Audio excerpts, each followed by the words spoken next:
is the start of our Talk Justice Tuesday series for this legislative session. As many of you already know, the Justice Reform Partnership is a coalition of organizations and individuals that are committed to reforming the state's criminal legal systems to bring opportunity, dignity, and rehabilitation and redemption to the system.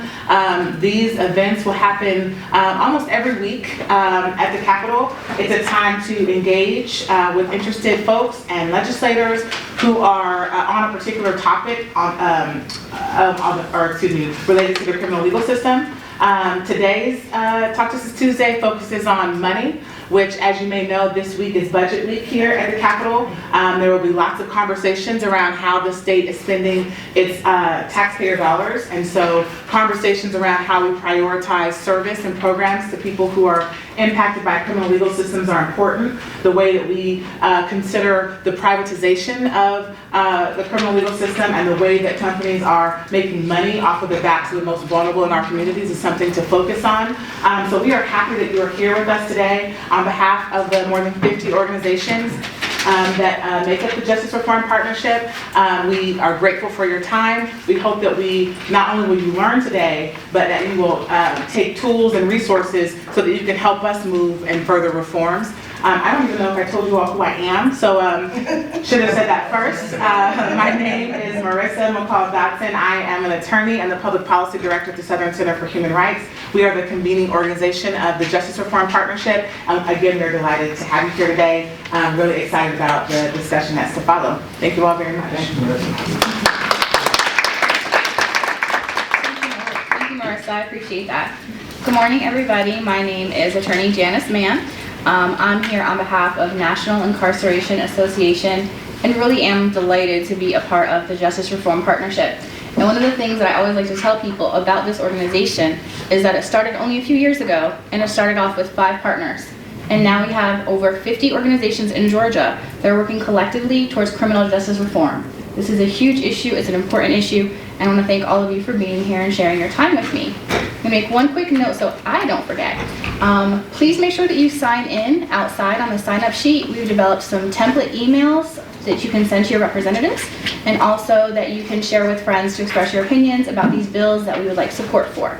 And I also want to thank all of our representatives who are here today, who gave us their time. I appreciate you. We all appreciate you. And most specifically, I'm very grateful that Representative Kinnard is here today to talk to us about House Bill 403. This is the bill that he has co-sponsored, which will ban private prisons, which is huge. It's not the only step, but it is a huge step in the right direction. So he joined with us today for a few moments because he has to go to the budget meeting where he's supposed to be. So thank you for joining us, and please. Do these work? It's 16 if you want to turn it on. It doesn't. Right next to 15. I see no numbers. Microphone control, and then it'll blink when he's home. Thank you. Yeah, I sneaked out of the budget hearing meeting to make a few remarks, and then I've got to get right back to it, which is very important. Some say that crime doesn't pay. I beg to differ. It's paying a lot of people. Mass incarceration, corrections, correctional control is big business in our country. It's big business here. In Georgia, by comparison, we spend about $9,500 to educate a student K through 12. We spend $24,000 a year to incarcerate someone.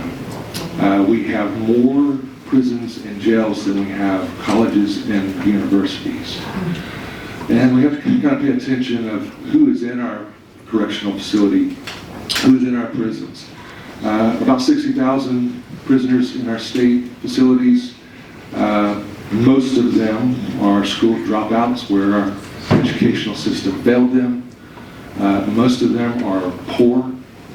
They were represented by a public defender. They didn't have the means to lawyer up to get an adequate defense. People of color, as you know, are overrepresented. African Americans represent 30% of our general population and represent 60% of our prison population. The largest mental health service provider in our state is Georgia State Prisons, by far. So we have effectively criminalized poverty, race, mental health, and now we're profiteering on those individuals. The most glaring example of that would be our private prisons, for-profit companies that are traded on the stock exchange, that are making money in incarcerations. I'm in the process of visiting all of our 34 state prisons. I've knocked about half of them out so far. I did visit the Core Civic, which is a private company that has 4 of our prisons.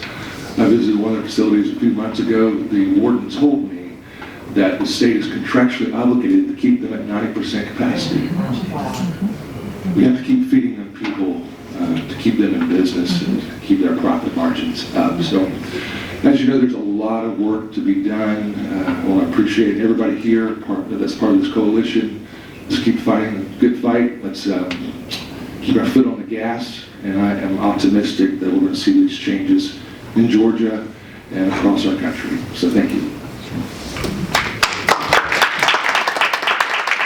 I did speak with Representative Holcomb this morning at the budget hearing, told him I was pinch hitting. He is the actual sponsor of the bill. He said to make sure that everybody understands who is on the Public Safety Committee of the chambers and the House, and make sure if you have a representative that's on that committee to contact them to speak in favor of HB 403. Representative Kennedy, do you have like 2 minutes? Yes. So last year there was an audit that was done to kind of figure out prison populations and the use and utility of private prisons. And what was projected is that our prison population is going to continue to grow despite our criminal justice reforms, considering that almost 6,000 people are housed in private prisons in the state.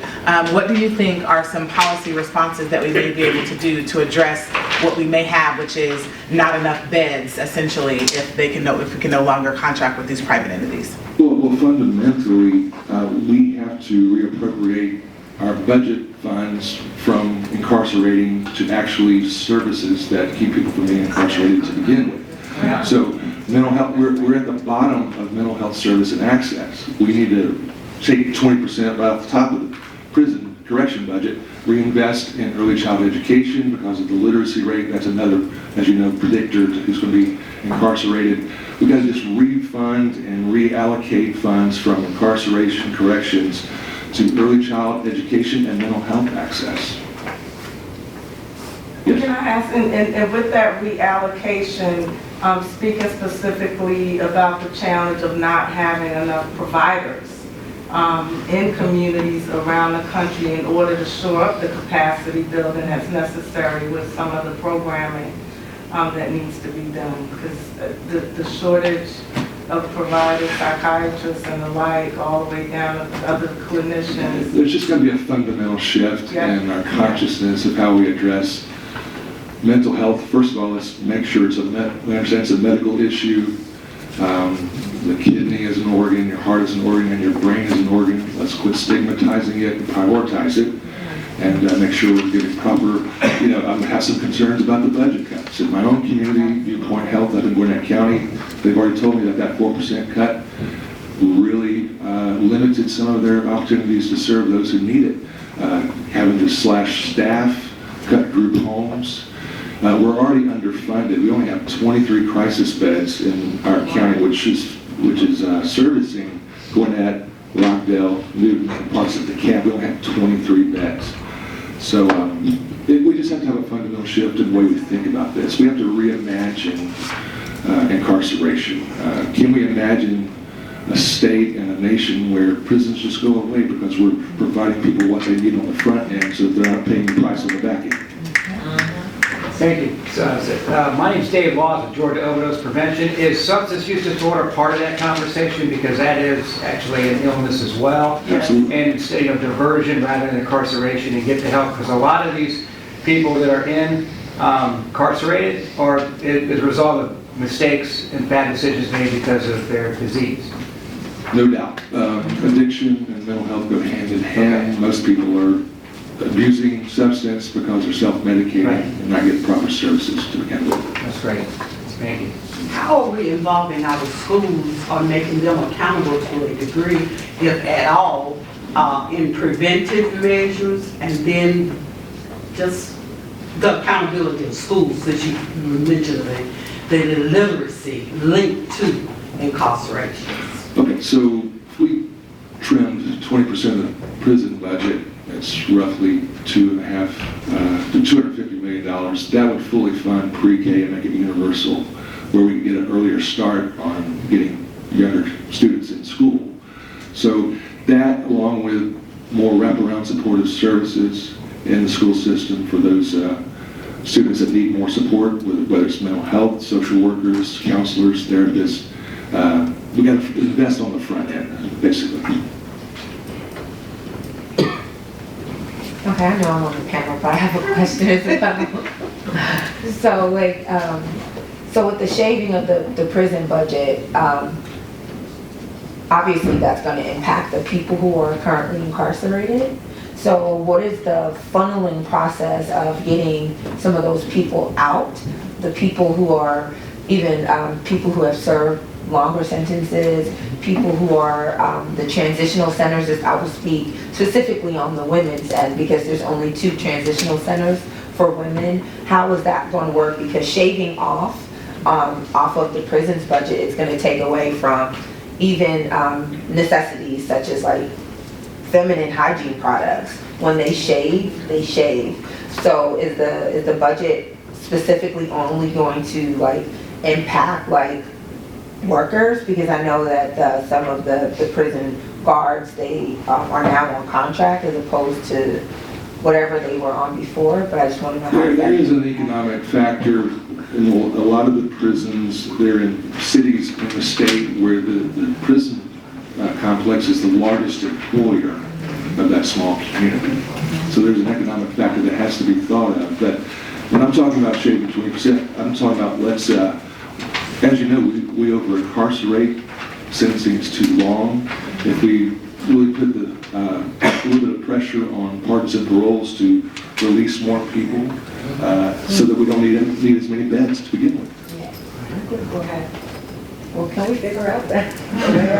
There's a lot of work, a lot of heavy lifting to do, but things begin to change when we change our conversation. So talking about it, Scripture says, in the beginning was the Word. So we've got to change our words, and then we'll see a new genesis of a new day. Absolutely. Well, thank you so much for being with us. I very appreciate you.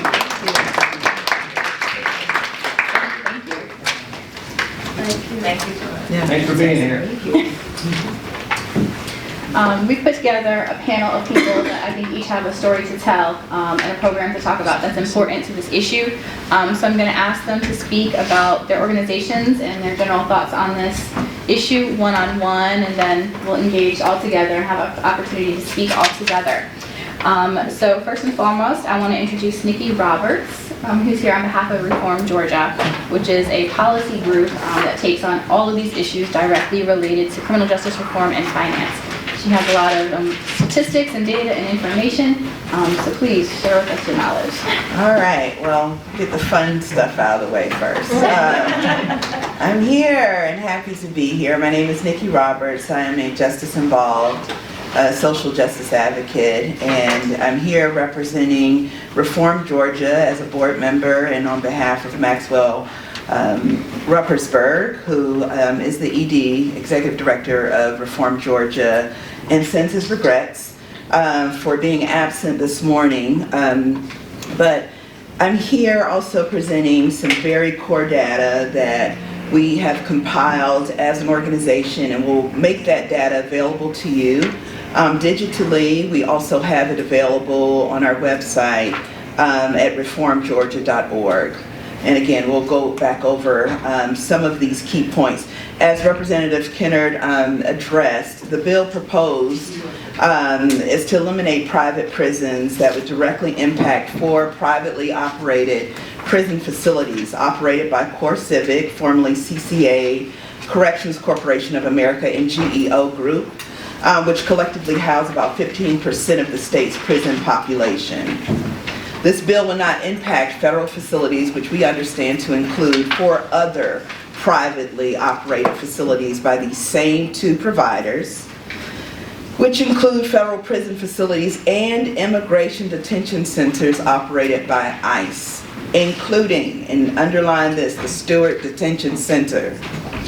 A state audit concluded that privately operated facilities are less financially efficient than state-run facilities, but more importantly, they come at the cost of weakened accountability and lower quality care that can often violate the dignity and civil rights of individuals in the custody of the state, all of this in exchange for private profits. As a woman who served 10 years in Georgia's Department of Corrections, and as a data nerd, you know, my lived experiences intersect with this research, and humanizing what some of this means is that, you know, the state is profiting off of poor choices, lack of access to better mental health care, better food options, housing insecurity, human deprivation. And what happens is, just like in the cases of the death penalty, we become co-murderers with the state.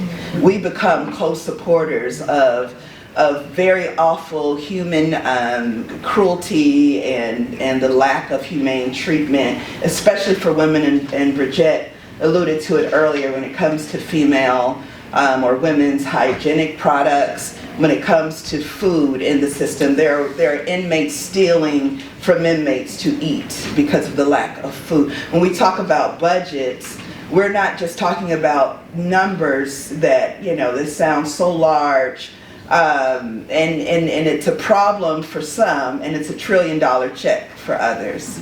And we'll get into more deeper dives as we review, you know, what eliminating private prisons looks like. How can you guarantee 90% occupancy? Airbnb can't even do that, okay?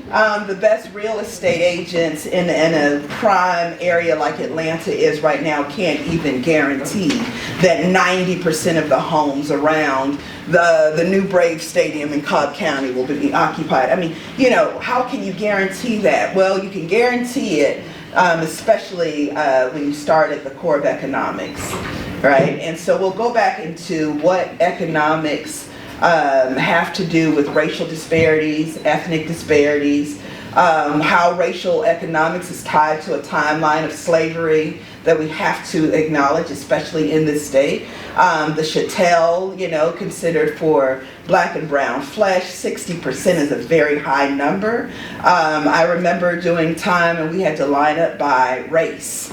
And there was a time the black race, the black line was out of the door. With the opioid crisis, the white line began to get longer. And then we started hearing more issues of problems being in mass incarceration. And so with sensitivities, we lean into these things and with creative imaginations for the way forward, but we have to acknowledge, how did we get here? And why are we here? And why are some people underrepresented and why are some people overrepresented?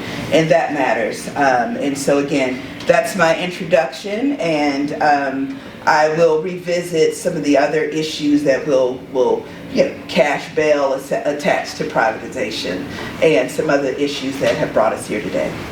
Thank you so much. Next, Ms. Bridget Simpson. Did I mispronounce your name? No, it's Bridget. Bridget, okay. I'm really particular about pronunciation, so if I say it wrong, please correct me. She's here on behalf of Women on the Rise, which is an organization that I have the deepest admiration for.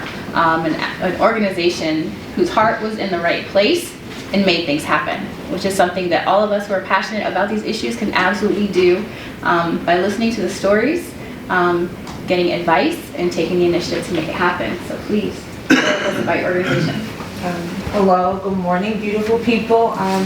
My name is Bridget Simpson, and I am the lead organizer for Women on the Rise.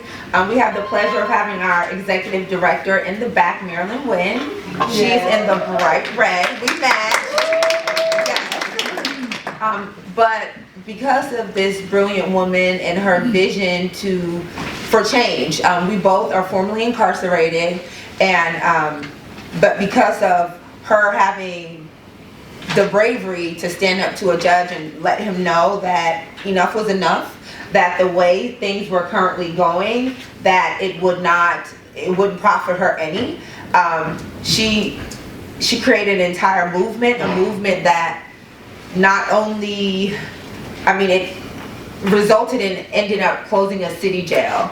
And whoever heard of people who are women of color specifically, closing a jail? That's like absolutely absurd, right? Because you're used to the narrative looking like people of color going into the jail, but never doing anything about it. But our organization, as I said, Women on the Rise, we are comprised, our organization is founded by people who are formerly incarcerated. My ED's formerly incarcerated, I'm formerly incarcerated. The people that we work with are impacted by the system. And the reason being is because there's a certain sensitivity of having walked in those shoes that you can totally understand, and you can understand where our vision is, where we're going, and the plans that we have, and how many people we intend to impact along the way. So like we've done, wow, this is about 8 years worth of work, and we've labeled it as starving the beast. And the proverbial beast would be that big ugly facility that you see down the street on Barnett Street. How many of you are familiar with it? It's huge, it's next to the Greyhound station. We at least know someone who's been through it, right? Like, if you don't, like, I'm surprised, because the majority of Atlanta is on probation for something. And actually that jail was built, it was Atlanta's first completed project for the Olympics, and it was built to keep Atlanta aesthetically fine for a sporting event, right? They didn't want to see people loitering the streets. They didn't want to see the homeless population take up the room. So instead of helping them, they hid them. So like this jail represents what Atlanta fundamentally stood for. But with our project, closing the jail, and actually not just closing it, but repurposing it into something that can actually help our community, it actually gave Atlanta an opportunity to take a good look in the mirror and say, hey, what can we do? How can we reimagine? What can we do different in order to get different results? So it gives Atlanta an opportunity to give people services, like the representative alluded to, services instead of sentences. Because we know handcuffs, yeah, they're one size fit all, but it doesn't fit all our problems, right? Like if I'm chemically addicted, and if I'm unsheltered, or if we have different things, like it's not a one-stop, it's not a one-stop shop, right? So we needed to stop using prisons and jails as an excuse, right? Like that does not fix our society, and it does not fix all of our problems. So that is what our organization stood for, and that's what we stand for, and that's what we stand on. That we are all unique, and that we need to do unique things in order to fix this unique problem see, we don't believe just in stopping private prisons. We are true abolitionists. We don't want to see any jail cells, period. We believe that we can find different ways to govern ourselves, that we don't have to cage people up and lock people up into solitary confinement and to do all of those inhumane things. We weren't created for cages, so we want to figure out how we can deal with our society and our issues and be able to deal with them in a way that gives you your dignity and, when able to do correction if we need correction. So that's the intro. Yes. That's one heck of an intro. Thank you so much. Next, I'm going to ask Miliaku Wabueze to talk to us about the International Workers Organization Committee. And I want to formally apologize for the misspelling of her name on our program, which was a complete typo. Technology fails more often than not, and that is my deepest apology. No intention. Please tell us about your organization and your work. Yes. Again, my name is Miliaku Wabueze. I'm with IWOC, the Incarcerated Workers Organizing Committee, and we focus more so on labor organization within prisons and correctional institutions. So there's a lot of organizing that is already happening on the inside. People are, detesting their conditions. They're standing up to stupid rules, just really there to control people and to destroy their morale and make them feel like they're nothing. They know that they are people, that they know that they have worth, and are organizing around those beliefs. And so we on the outside, we don't enable anything or help anything. We just help out and we enhance and connect with people who are in prisons. Some people call it plantations, around, you know, just destroying the fact that they have to do free labor altogether. But we also do not believe in that, again, that prisons should exist, or that this is an effective way to address harm in our communities, that instead it perpetuates harm. And it's just really a way for the state to control people who don't have work. So like at the end of the industrialization era, you know, you have Nixon, who had a 10-year plan and successfully built 400 prisons, where from the Civil War there had been less than a dozen prisons that were built.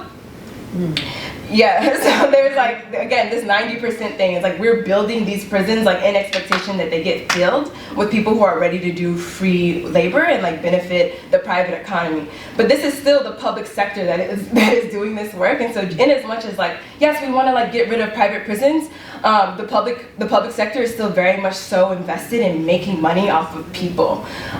So we just don't believe in prisons as a way to address harm in our communities, and instead more align ourselves with like restorative justice practices.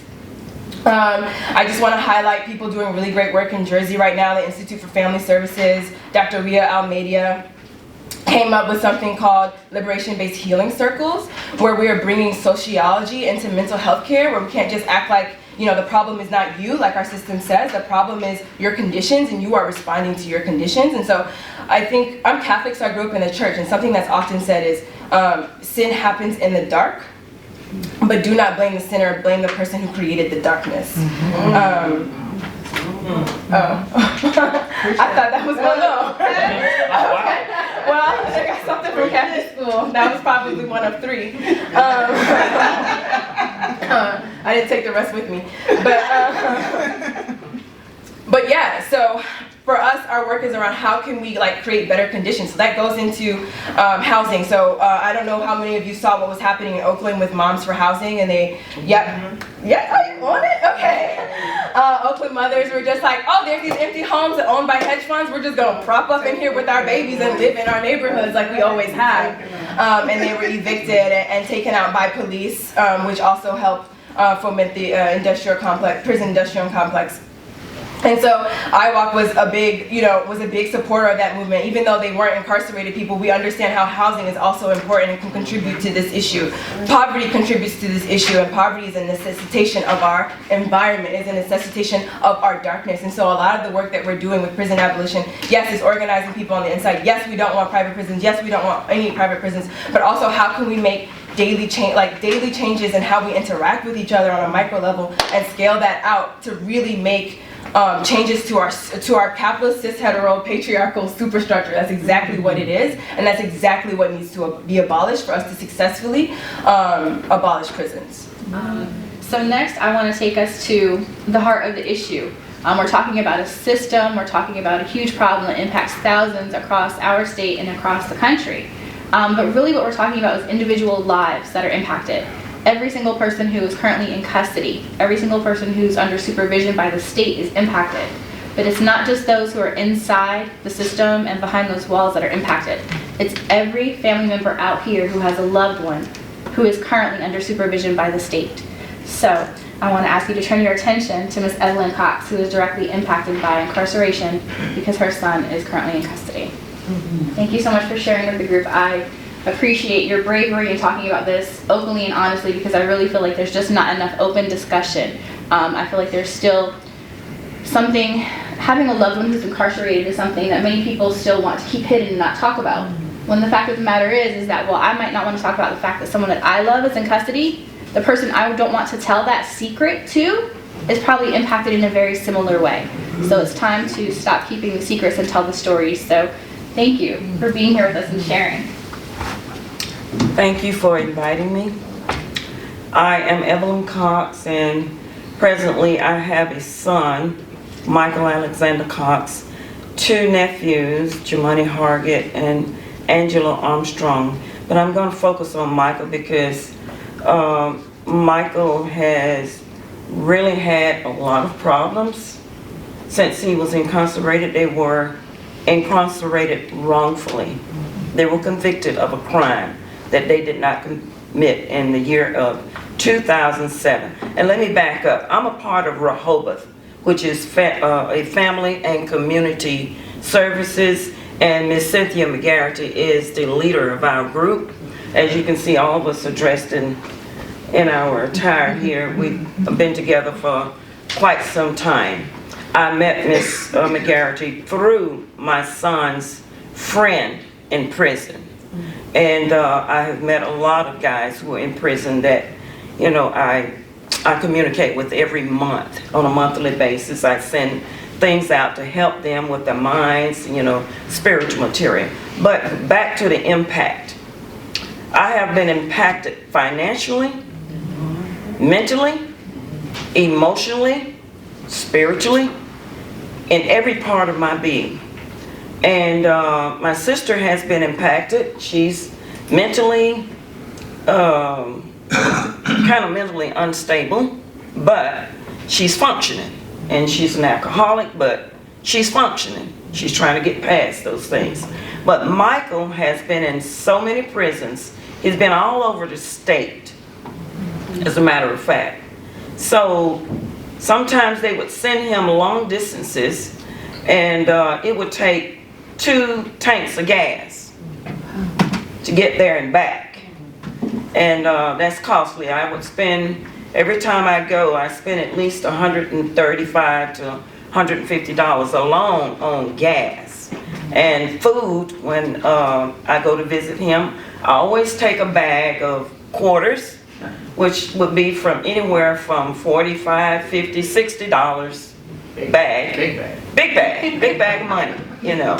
And in the machines, there's not wholesome food. A little package of chicken wings costs anywhere from $3.75 with 5 chicken wings, $4.25, and they wouldn't be fully cooked. You got to stand there and cook them, you know. I usually get about 4 or 5 packs. It takes a lot to feed my son because he's hungry. They don't eat back there. These are some of the portions that they get every day. And they have to wait until the next meal to get what they need to eat. And in between, you don't have anything. And of course, my son keeps himself busy mentally because he reads a lot. He spends a lot of his time writing papers, and he's written a book since he's been incarcerated. And he's written a lot of grievances, letters. He doesn't group up with people. He kind of stays to himself, and he writes about the things that happen to him. Sometimes being an individualist, like us, having righteous indignation, you get punished. And this is why he's been all over the state, because when something happens to him, he gets moved around. Because when he went in there, he was angry. Because someone comes and pick you up off of your job and call you in for questioning, and you never come back home. He's incarcerated for 15 years now. So this has been a toll on his life and mine. Had I not gone to school to understand mental disorders and went to, you know, to find out what type of disorder this is, and, you know, and recognize what was happening to him. He has anger, anxiety, depression. So do I. So it has costed me, and it has costed him. It's costed him being in isolation for a couple of years in a tier program where you have to get fed through a flap like a dog. This is very inhumane. And dirty water in the sink, which has bubbles in it, and that frustrates me when he calls me and tells me, "Mom, we don't have decent water to drink here. It's got little bubbles in it that tells me it's lead in it."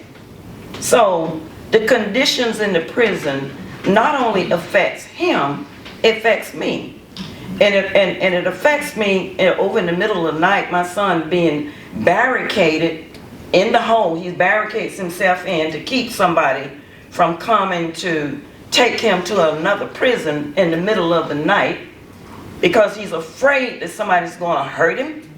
You know, that's frustrating to me. I've called in the jails in the middle of the night asking people to go, please go check.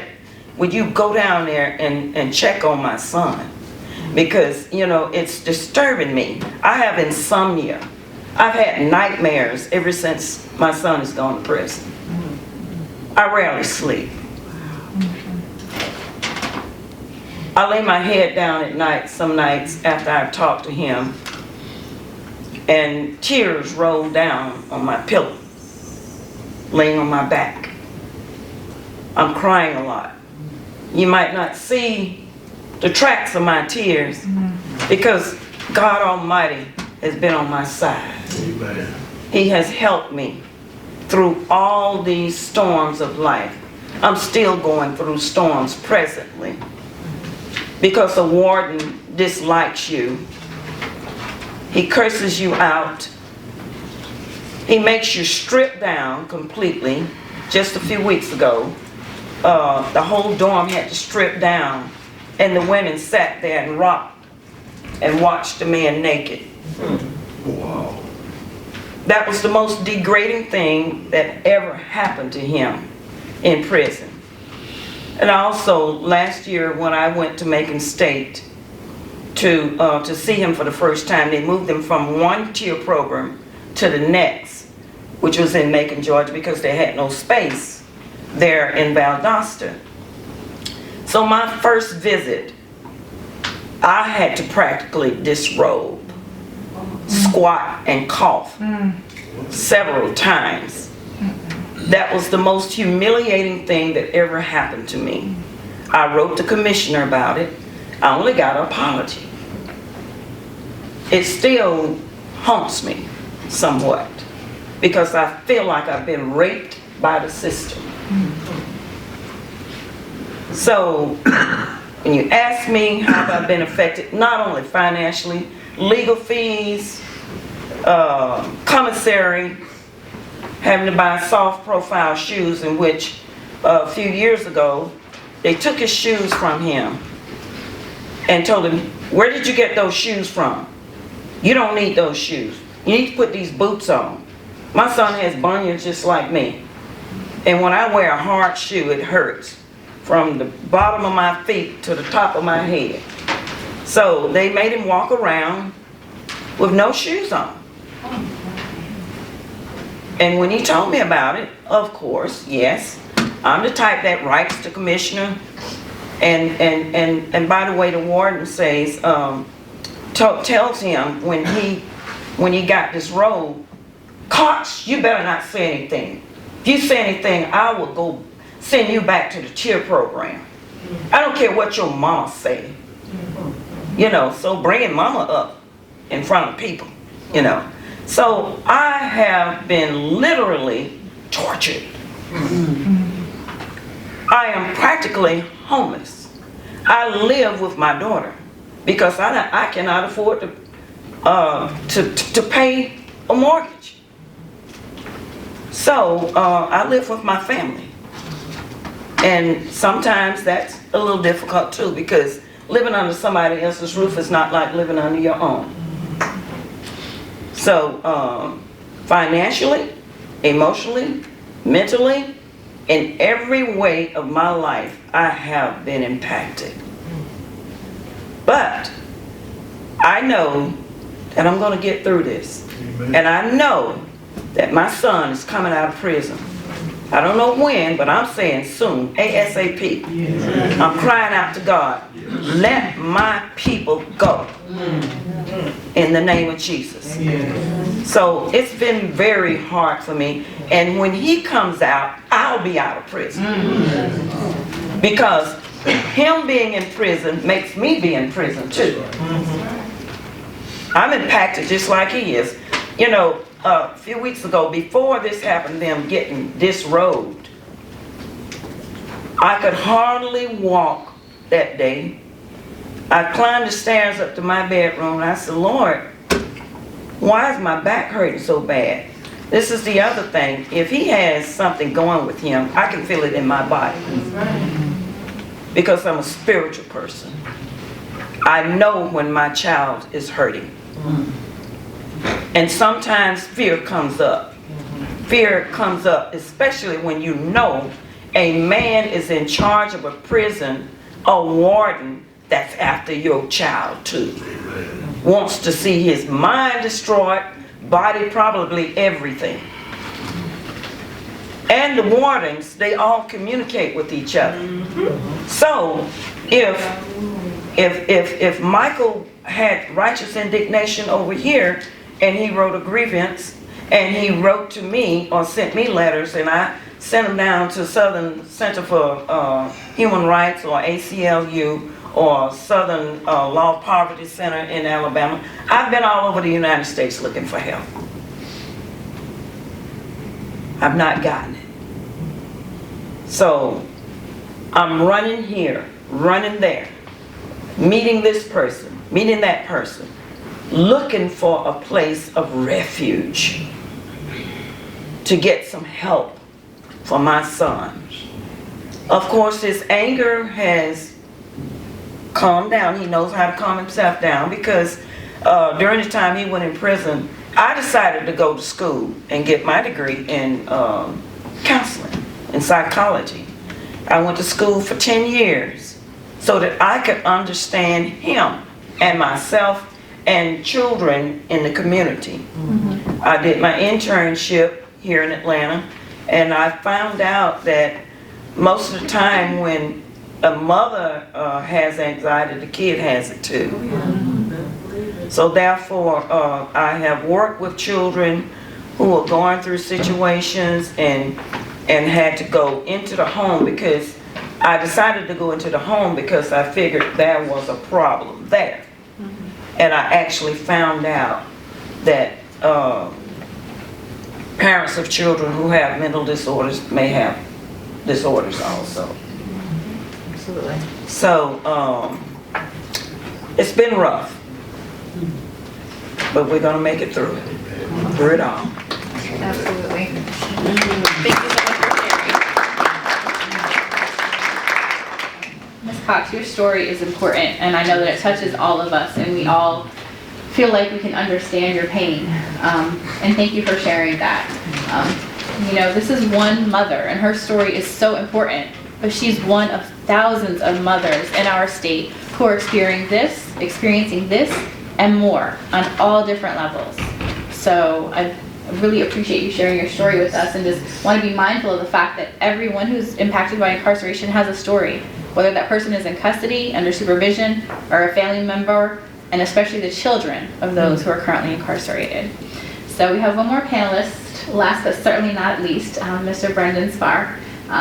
Please share your story with us. Thank you. Sure. My name is Brendan Spar. I'm the policy analyst for the National Incarceration Association. I'm also formerly incarcerated. And as Ms. Cox said, I was incarcerated as well as my family. My family was incarcerated right there with me. They served time. It affected their lives. It changed their lives. And that's what brought me to the National Incarceration Association, an organization that helps the families of those incarcerated navigate the seas of the carceral system, which is a closed system.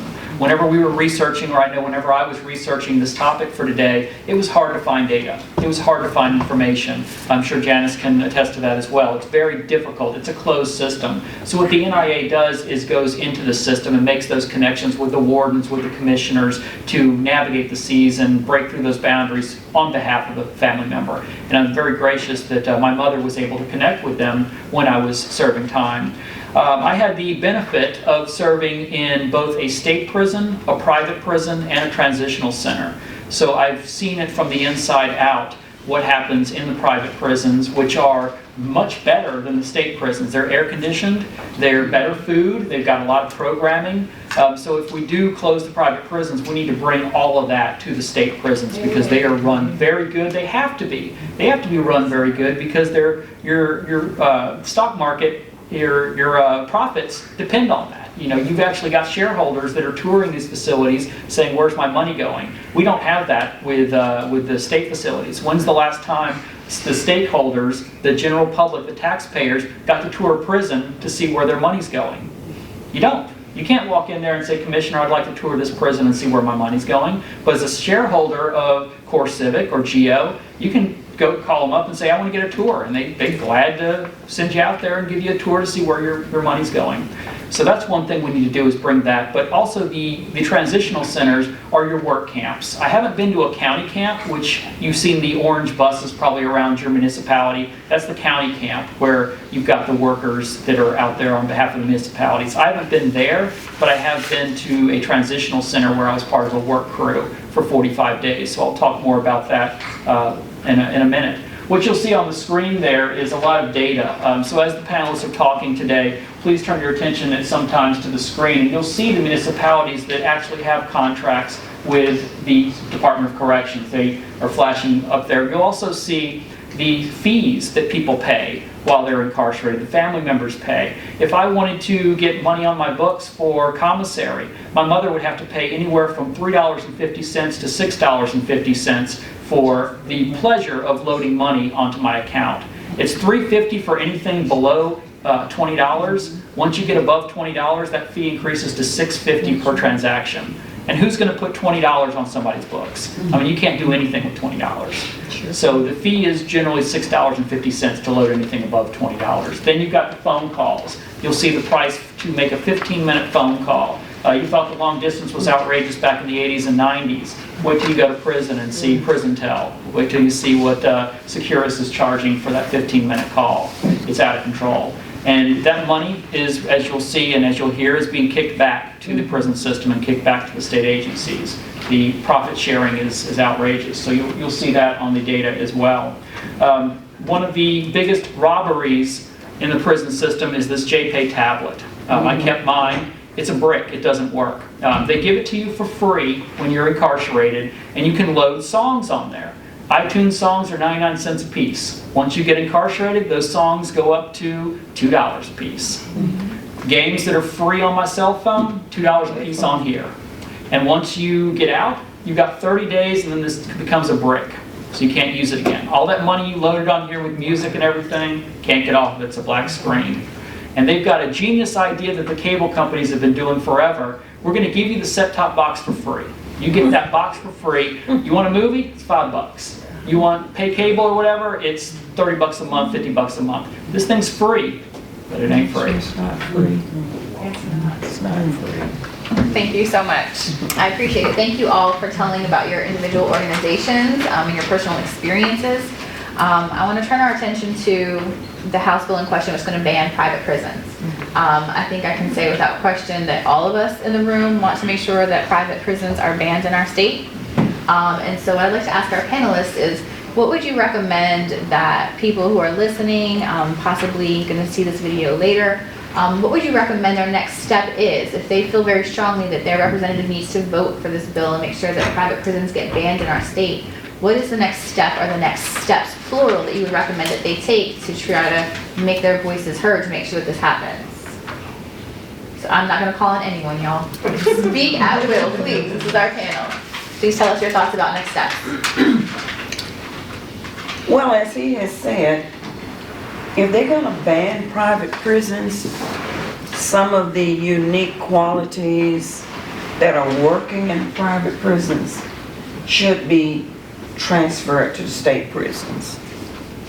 And along with that, I don't know whether they have those programs like career development. They had a CDL program in the private prison that I was in, which I have not seen in a state prison. You could get all the training you need to have a CDL license, which was just amazing. Right, and that's a great thing. So I think that it's designed that way, right? It's designed to make it more comfortable so people would lean more towards it. It's like hell having a sofa and a flat screen and all of the accommodations, but it's no accommodation, right? Because technically it's a meat market for folks to work for free. So even though they have some accommodations that might be better than other accommodations, it's still a private prison that's traded on the New York Stock Exchange, where even in state facilities, stuff like when you work at PI, Prison Industries, like if you look at it, like everybody, they benefit from it. Victoria's Secret, it's so many different things that we wear on a daily basis that is from free prison labor. And that is what it is, it's slavery. So I would suggest that you go to your local lawmakers. This is the time, we're lobbying, right? So this is the perfect time. Contact your representatives and let them know that you are in support of this bill and why you're in support of this bill. You're in support of this bill because you're tired of the rich continuing to get richer off of criminalizing poverty. Absolutely. And one thing that I want to share, just a moment briefly, is that I recognize that when most of us hear the word slavery, there's somewhat of like an inner coil back, right? That is a word that is so hot. Like we have so many emotions invested in that word. And I think that a lot of people who perhaps don't realize that they're directly impacted by incarceration, when they hear that word, they're taken aback. What are you saying? But the fact of the reality is it's absolutely true. You can call it by another name if you want. The fact of the matter is that people who are incarcerated in Georgia who are working are doing that for free. They're not receiving a single penny. So while we might not like the word, there's no other word to call it. And one thing I wanted to say briefly is about the private prisons is that some of them do have a glossy cover. It's a pretty advertisement. They might have better programs than some of the state systems, but I'll give you one small example. That I had one client, just one in particular, of so many whose stories are very similar, who was temporarily housed at a private facility with a debilitating back condition and could not so much as get a secondary mat to sleep on, a thin mat at that, but could not even get a secondary mat to sleep on to have some relief from his significant back pain. He was not quickly transferred, but however, when he was transferred to a state facility, he had health care that was certainly not good health care, I won't say that, but was way, way better than what he was getting at the private prison. So while private prisons may have a glossy cover and they might look pretty with better programs, let's not be mistaken, let's not be fooled. They are making money somehow, and it's cutting corners where it counts and where people's well-being is at stake. So please go ahead. I think one of the main ways forward is educating the general populace about the laws, but then also educating our own selves by looking at our own selves and our own values, because we act on our values. So often I come into contact with the general public that really when we start listening to the issues of people inside, there's a disconnection when people are seeing inmates as non-humans. And so they say, what's the big deal? Oh well, what are they whining for? They deserve it is really what you are saying in a societal attitude. And we ask the question, what's the opposite of love? Indifference. It's doing nothing. It's holding a life jacket and watching people drown. People are on fire. How would you respond to that? It's real. There are real issues that we are not moved by society. That's why reentry is such an issue, because people don't want reentry. You don't want someone with a record in the cubicle next to you working. You don't want someone with a record in a house next to you in your neighborhood. And we're not being honest about it.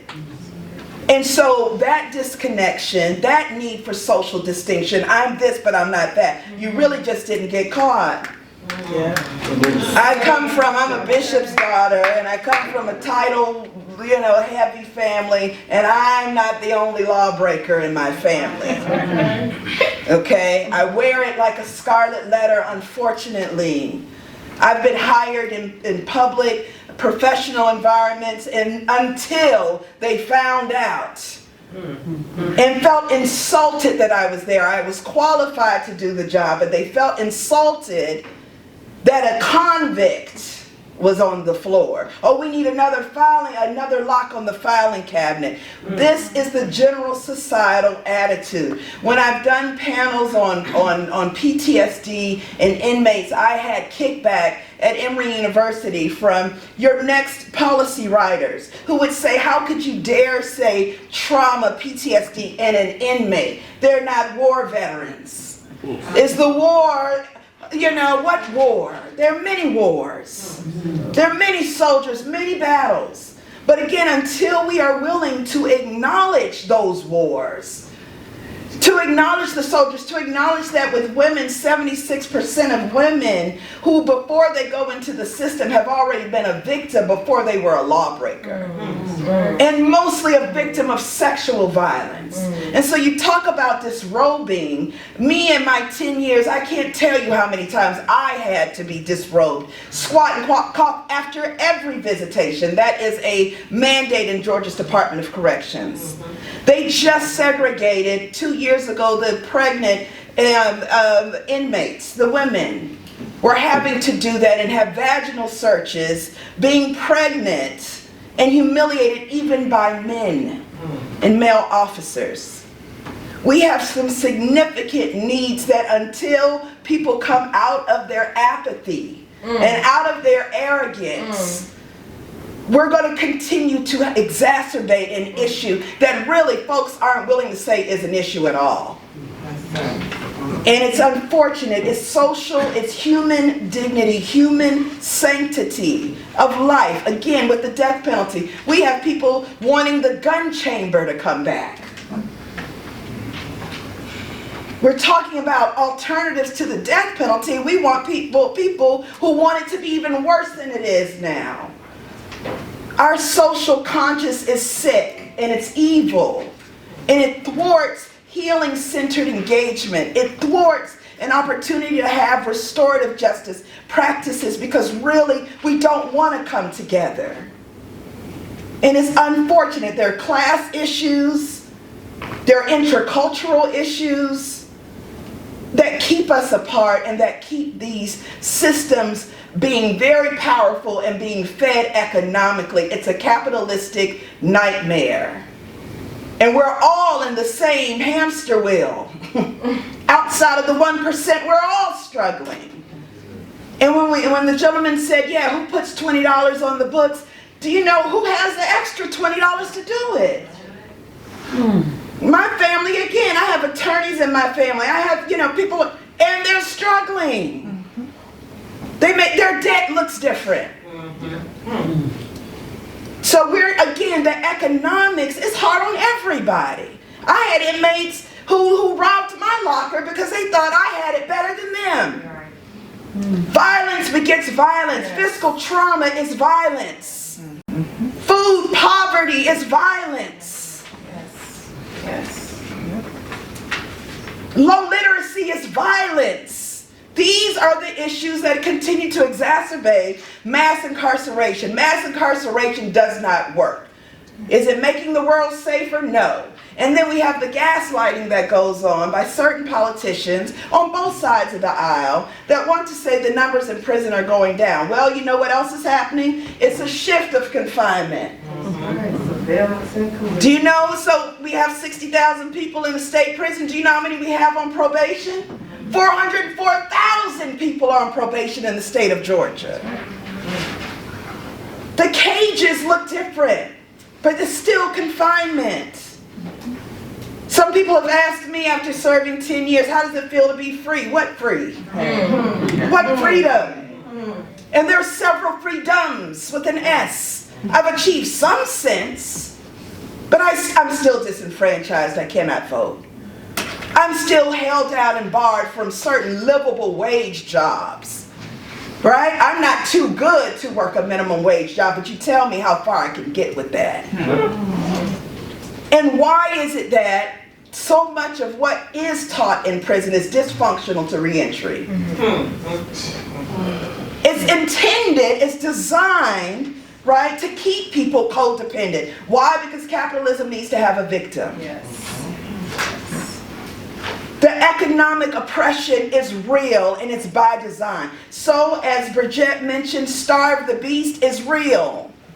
What does that mean? How do we do it? Look back at who's funding these state-private prisons, right? What big names are doing it? Are we buying it, out of ignorance? Are we buying it and don't care out of apathy?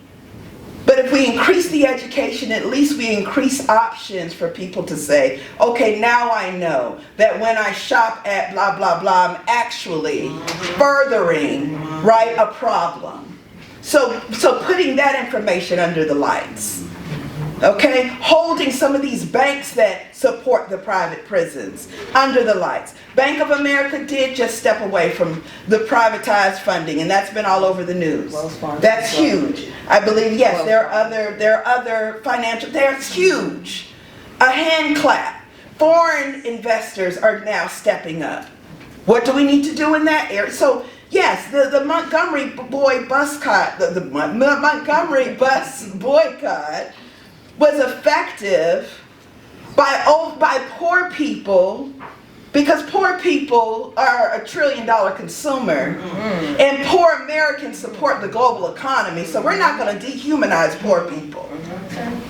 Poor people can overturn this monster, can be the David and Goliath to the giant. Okay? Stop buying it. Pull the money back. Economic disruption is really, seriously, has led to a lot of racial oppression, a lot of racial assassination, because it's disrupting economics. And yes, slavery is real, because why? It's allowed. Look at the Amendment 13. Yes. That slavery is unconstitutional and illegal. What does the word say? You can Google it. Except when used in mass incarceration and in confinement.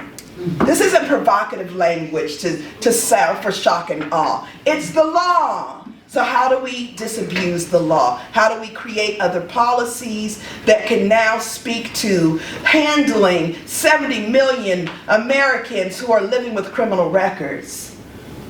How do we deal with, in the state of Georgia, being #1 in the nation for locking up people and being so low on the list in education?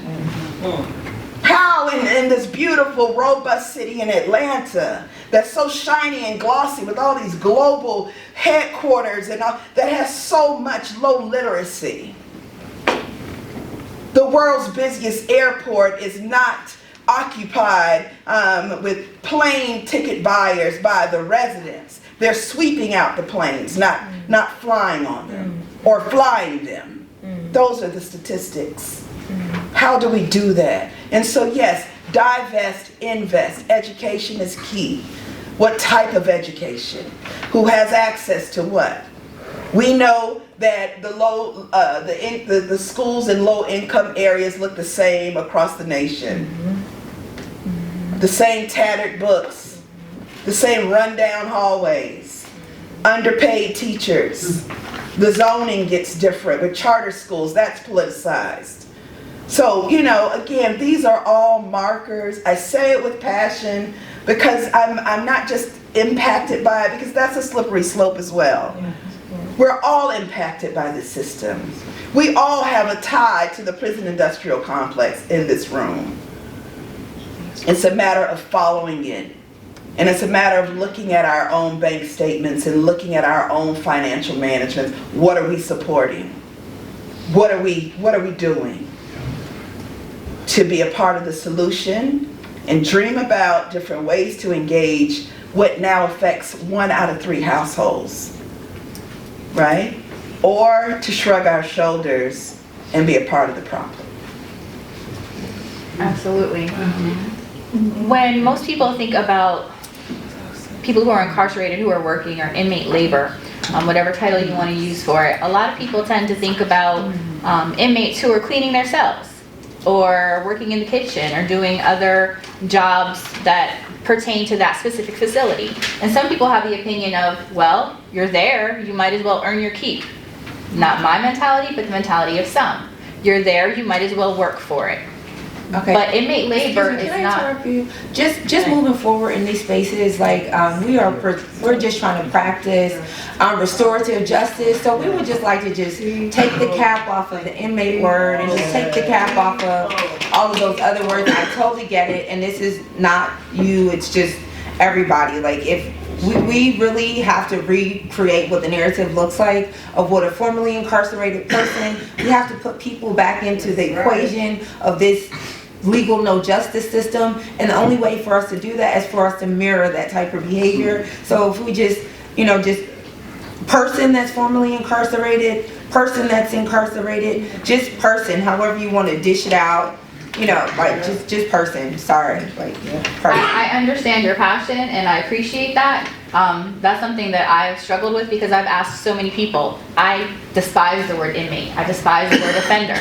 The problem that I've faced is that there's no good word and there's no way to say it other than to say it in a very long fashion. Someone who was previously incarcerated, someone who was incarcerated and working. So you're right. I absolutely agree, and it's certainly no disrespect intended whatsoever. No, it's not so much just for you. It's not even about intention. It's just about practicing, right? So it's like when we move through in this world, like for example, I don't wear Victoria's Secret. Like before I went to prison, I was hell bent on Victoria's Secret, but you can't catch me there because I have to model the behavior that I want.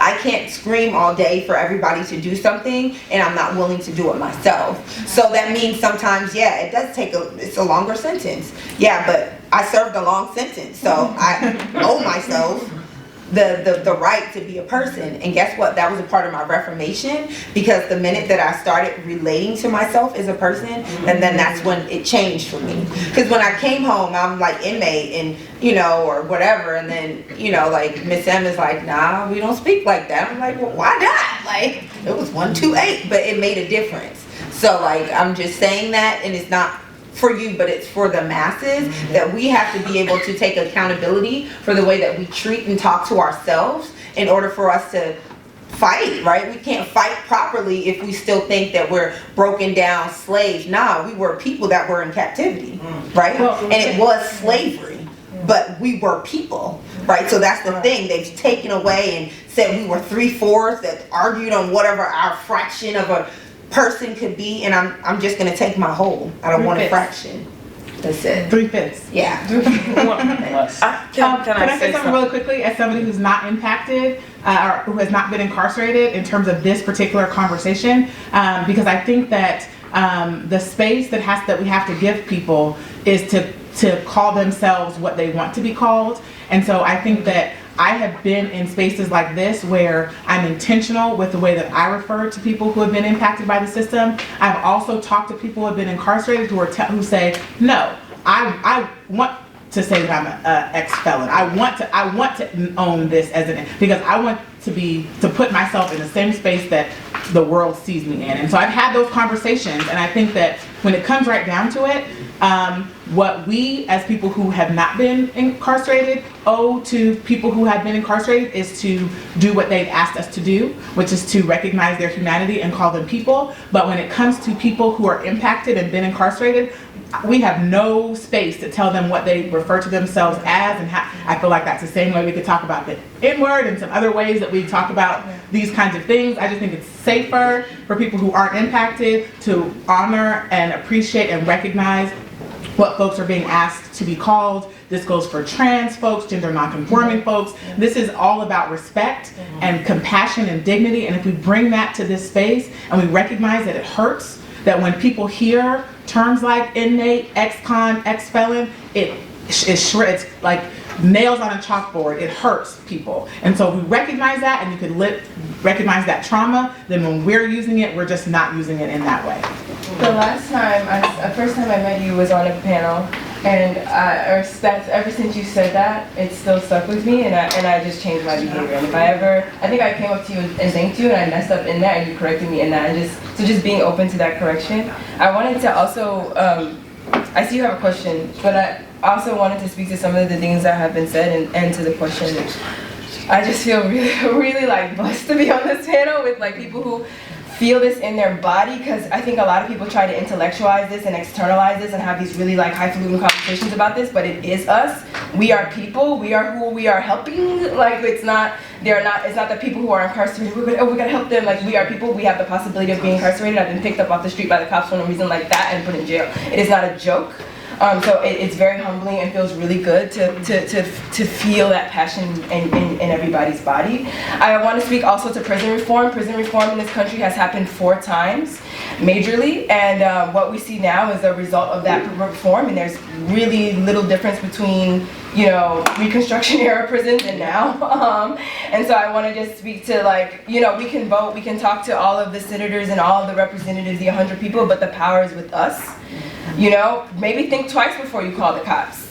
You see something suspicious, maybe go talk to the person, maybe go engage directly with people. You spoke to how we just like want to like distance ourselves from people automatically. We don't want to relate to each other. Oh, this person is black, or this person is this, or this person is that. However, we lowly see people, and that leads us to like not really even addressing conflict within ourselves. We don't need police to address all of our conflicts. A lot of cities have even cut that out entirely, and you call 911 and they send you a crisis response team for certain situations. Police aren't, just the other day outside of Garnett, I was trying to, upstairs is a pre-arrest diversion program, and I was trying to divert an arrest, and a cop literally told me, oh, she's not even worth it. What does that mean, you know? Who? And I was like, well, I could say the same thing to you. Do you have a college degree? You're not worth it. That's what I said to him, because it's like, that's how we think about people, and I wanted him to hear how just like astute, like he sounded to say something like that. People could come to me and tell me I'm not worth it. That's just an argument that can go all day, and that is how we are seeing people. And so really, I really want to echo what you're saying, that the changes in the decisions that we make every day, and the realization that we have the power now, however 100 senators or whatever, 300 people are sent to rule and manage 300 million. No, it's with us. You said it yourself. It's like the impoverished have all the power. We are the masses. We acquiesce to this every day. We can make the decision not to. We can collectively come together. We can organize in our workspaces. Like, literally think about my mom was a DPS teacher, and they used to organize strikes when I was a kid, because they were like, oh, y'all not just gonna cut our salaries in half. Like, that's not what we're doing. We're struggling as is. How you expect me to make, less than half of what I was making? You're building new stadiums. What kind of stuff is that? People came together, they organized, they resisted, and they were successful. They don't want us to come together. They don't want us to make unions. They don't want people to come together, because then they realize the power is with us. Not just in the numbers, but in the mind power as well. And the experiences. And I think we were speaking to like the comfort of private prisons. It's like advertisement is a whole industry. It's like it's built to manipulate you to think that that's okay. So you have a lot of people like Jay-Z and a lot of these like really popular like prison reform programs being like, well, you can stay in an ankle monitor in your house. Okay, does not address harm in our communities. Okay, that does not solve poverty. It's just another prison, right?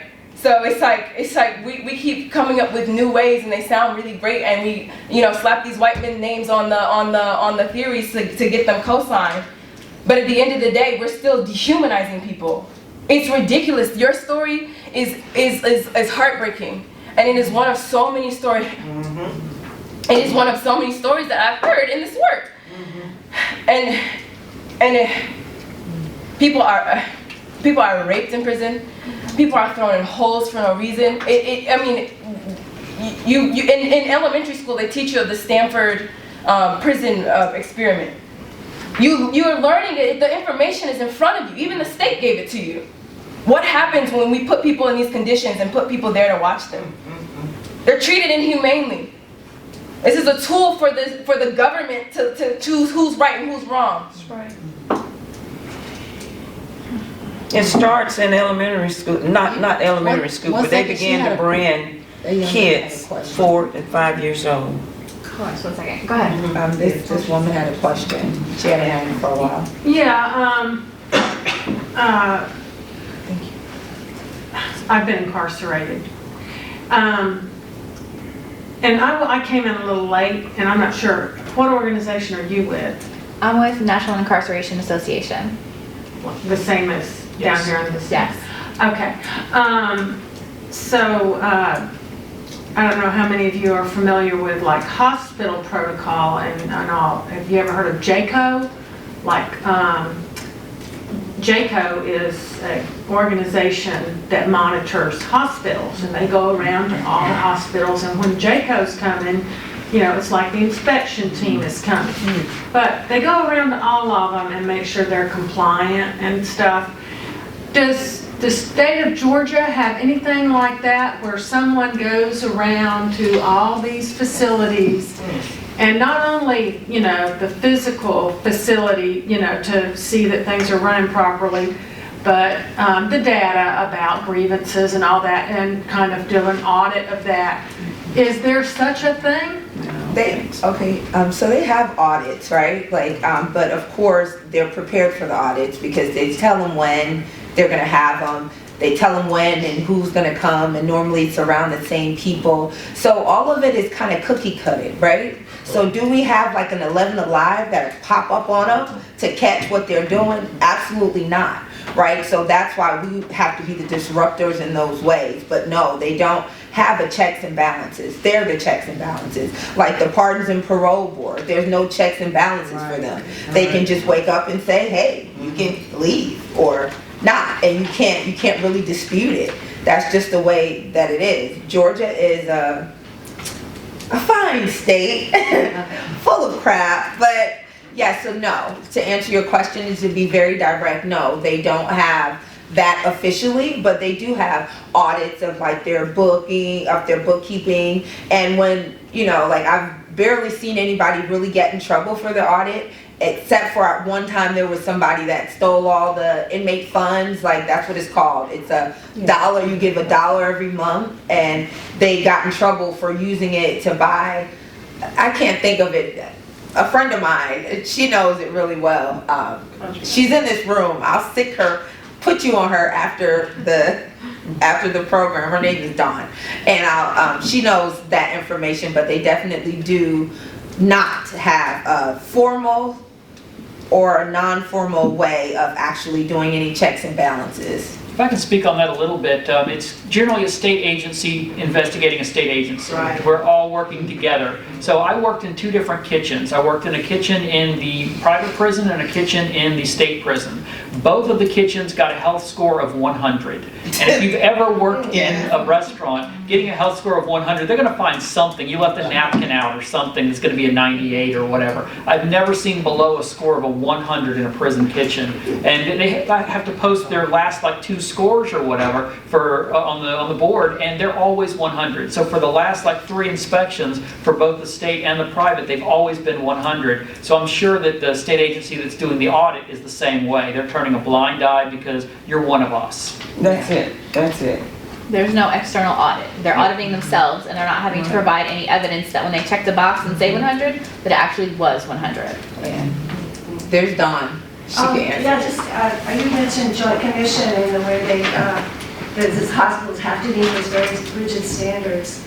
And there is nothing that exists that way in our system, at least in Georgia. There's some kind of in-house, like the ACA, that's really just honorary. They don't have any kind of authority, really. They really don't investigate. That's why everybody in this room really can do something about it. We've been asking our elected officials to go and visit a prison.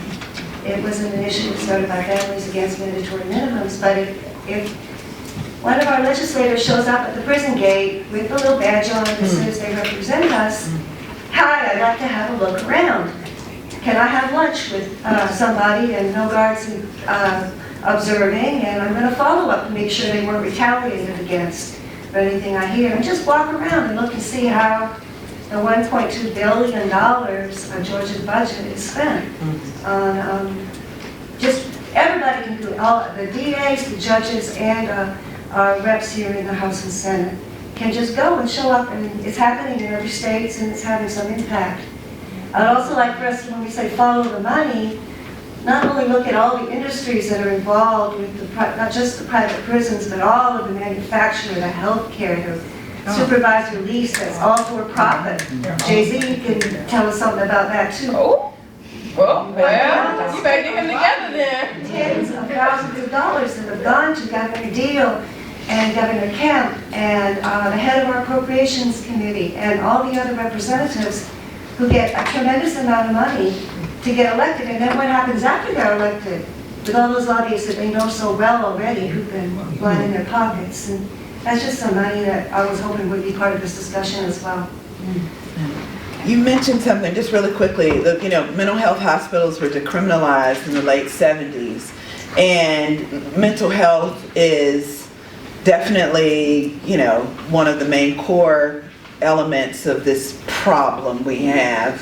I had bunkmates who were schizophrenic, who didn't remember killing people, burning down homes, they threatened me and threatened other people, and we learned all sorts of conflict resolve and pacification skills in there, and then they turn, and then, the anxiety and the angst and the people who are not being supported with, destigmatizing this farce that the best human services are in a cage. And how can mental health work in a cage? How can any cognitive restructuring work in a cage? I've been in all of the little groups, and the numbers would look different. Prison would look different.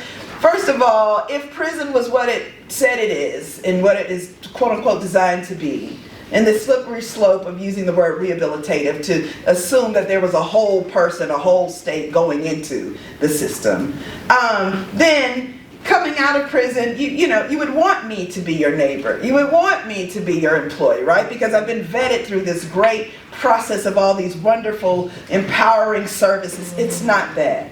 It's not that. And so, yes, Bridget said it earlier, you can't put a flat screen in hell and think that it won't be hot anymore, or think it won't be torturesome. And even, the things around the state prison and my own family thought, I was in, an awful situation, but they thought I was in a spa with a terry cloth robe, and, I had it good, and me with my rebellious black sheep self. Here I am again, costing the family more while I'm screaming for my life. And even when I tried to take it, content warning, it comes back to numbers. I had a correction officer come to my solitary confinement, gate and said, "Robert, you're messing up my numbers." I thought we had 95, not 96, because you said you were going to kill yourself. It's a numbers system. Why do they count? Why do they count so often? And it's a DR. Right, and then if I, cutting my, it's damaging state property. There's that. You're dehumanized even from the clothing. And so, if you're considered state property, and back to how we acknowledge ourselves, how we are acknowledged, but you take away the agency of people being able to critically think, people being able to engage in discourse. You have to ask for permission to speak. It's paramilitary. And so often, you have a very young correctional force, you have a very undereducated force, and it's not to denigrate people's education, but many people have GEDs and they're 19 years old, and you have a 40-year-old woman asking for permission to speak. What do you think the answer is going to be? No, deny, or more to it, maybe a shove, maybe a push, and we're out here saying, oh well. In fact, when we hear of, because I'm in many different spaces, and it's so interesting to hear the value systems lifted out of there. People that's right, send them away, lock them up. But did you know that 95% of all adults who are currently confined will be back? Whoa. Okay, look up that stat. 95% of all incarcerated adults will be re-released. And then what? And it's not to play on fear. It's not like this Thriller video, of monsters coming out. Or is it? Because again, we're creating what we think in this draconian era of punishment, of being our own gods of evil. We're making our society even more unsafe. Because then the people, it's not lock them up and throw away the key. They're coming back. They'll be behind you in line at Whole Foods. I am. They'll be in church with you. I am. They'll be in your neighborhood. I am. They'll be around your children. I am. And does that make you afraid? What bubbles up? Again, and I'm not a monster. I've met more monsters that don't have criminal records. Amen. Okay? I'd like to even say politically we have some monstrous stuff going on. Okay? That doesn't have a criminal record. Okay, that separates and demonizes families at borders and continues to a violent legacy in this country. That's criminalistic. That doesn't pay taxes. It's criminalistic. Okay, that's bragged about violating sexual violations with women. That's criminalistic. But and then the mass amount of violent crimes that get committed in this country don't even look like me, are committed by people that don't look like me. But I would be looked at strangely, or right, with caution, revealing my criminal record. So again, looking at the education, looking at the implicit bias, and also coming together in ways to look forward for empowerment. So the road forward is empowerment. How do we empower these small groups? That is the most organized threat right there, those t-shirts. That unity, it's just like parents, a PTA at a school board meeting. This is beautiful, continue that. That's what organizers organize. And that's power. That collectivity and that collectiveness rather, and that gathering of unity. I'm here on a solidified front to support, shutting down private prisons. Not only shutting down private prisons, just plug the prison pipeline, period. Sure. Number one, that's one of the entities of Rehoboth. And one of our goals is plug the prison pipeline. And we do, when people do come out of prison, and even while they're in prison, we minister to people in prisons. As a matter of fact, we have a mail out, and we send mail out to prisoners. Right now, I think the capacity right now is up to about 40-something people we reach every month with ministry mail. And within the ministry mail, we talk about different issues, say like depression or the way you think or something like that. We write a ministry note, and then we add Dr. Charles Stanley's ministry notes along with the ones we sent out. And people are reached on the inside. And also, ones who come out of prison, we still communicate with them and help them with job resources, clothing, different things, something to make them feel a part of a community. We don't address anyone as an inmate. We address our men as men of valor. We address the women as women of virtue. This is the type of thing that we do with our group. We try to make them feel like people, looking through the eyes of Christ. And I am who I am. I'm a child of God. I look at the next person and try to pull out the best in that person as I see them. When I talk to my son, he's a great man. He has an education. Before he went to prison, he has an associate degree in business and technology. He's not illiterate. He's a very smart man. And he has, since he's been in prison, he's gone to real estate school. He also has a paralegal certificate. So he does things to help himself because mom motivates him to do these things. If he's going through something, mom's going to talk to him about, try to encourage him or give him a scripture or talk to him about building up his self-esteem. If there's this distorted thinking, she's going to try to help correct that. So Rehoboth does a lot of these things. And this is Miss Cynthia McGarity. I think she's trying to say something. Well, no, I thank you, Evelyn. I just wanted to say something that I'm so glad for things and stuff that has happened. And I'm going to kind of take it in another direction. It's interesting that you said the power is with us. I wrote that down because it's so true. Because most of us here at Rehoboth, we have families that are incarcerated. I've been on the journey 20 years with one son. And about 10 years with another son that had behavioral health, mental health challenges in and out. who was recently the victim of a homicide. So I stand on both sides as being the mother of one incarcerated and also the one that has been a victim.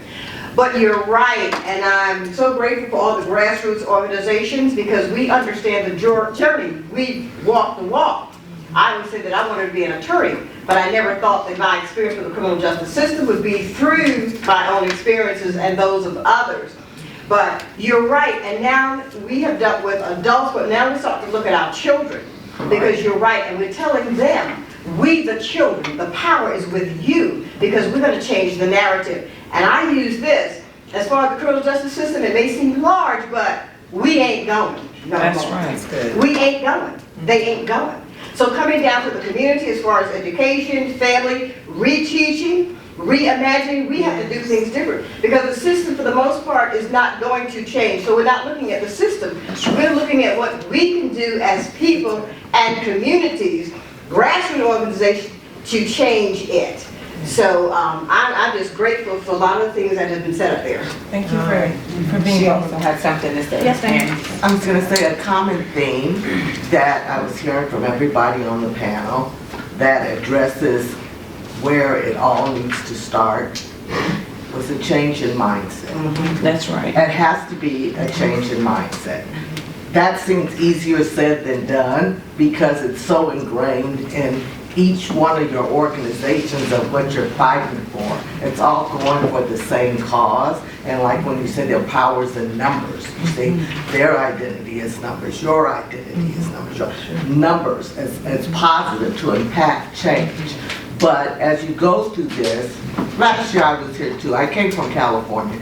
So listening and coming through for the panels and introducing legislation to House bills and whatever.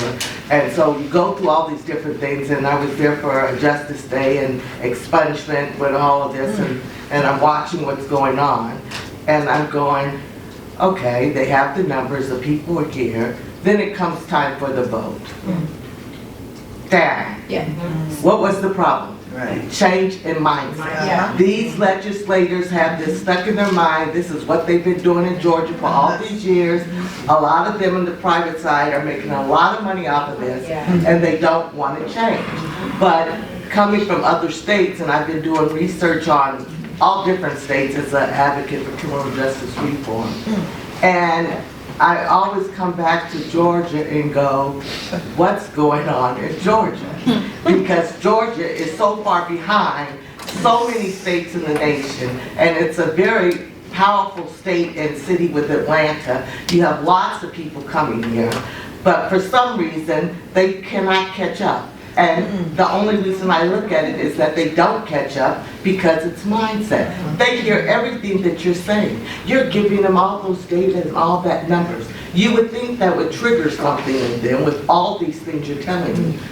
But they just ignore it. And they go back and they do what they want to do. So there's something that's there that we got to address and try and figure out getting to them, but also getting to the public, all this information that you're giving, because people just don't know, and that's the sad thing, that people just don't know. Okay, so I will be the first to admit that Georgia laws are very archaic, definitely, and this is a good old boy state. We already know what the facts are, right?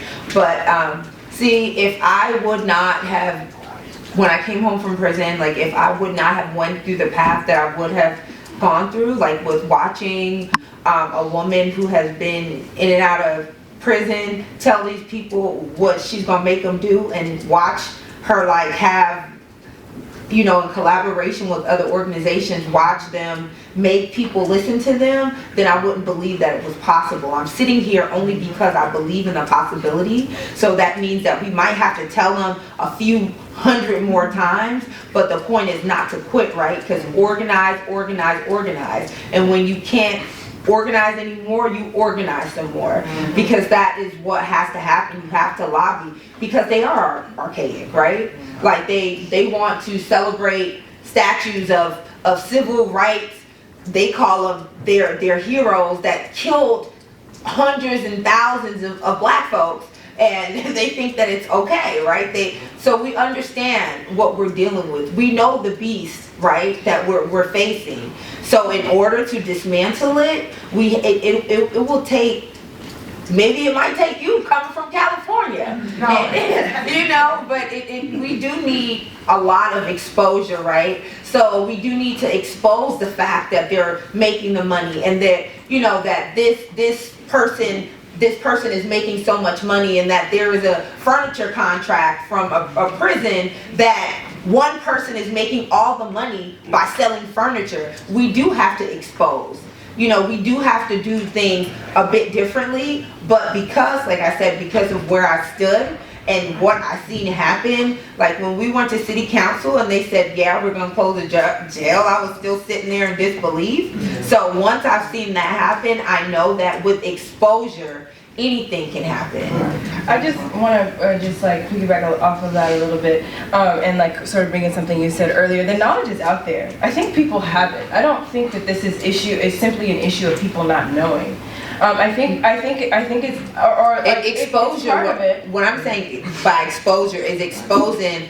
I don't want to cuss because I'm good for it, but exposing the foolishness that they're doing. See, people won't just go along easy if they think that everything is cool. But that's the thing, people are going along easy, and that's the point you were making about apathy. No. So what I'm saying is that they won't go along, like if they're good, right? They're good. They're doing what they're doing. So I'm saying to disrupt it, to expose them, like the fact like that they're making all this money, to put them on the news, to put them, to expose. That's what I'm saying. I'm not saying that shouldn't happen. Okay. I actually think in many ways it is, and I think I call it like the people's press, like Facebook, Twitter, and all this other stuff where like word gets out about things really quickly, and I think what happens is we just like sort of get paralyzed by it. Like we're in shock, like, oh shit, this is happening. Like we've known about abject poverty often, like the global south, and how we contribute that to, like, you kind of just know that growing up. It's like ingrained. You see the little commercials of the poor African children with flies flying around their heads. It's sort of like, it's known, but like yet people don't act on it. And I think there's this ingrained apathy that comes with the comfort that we feel that like sort of paralyzes us in the face of this BS. And I think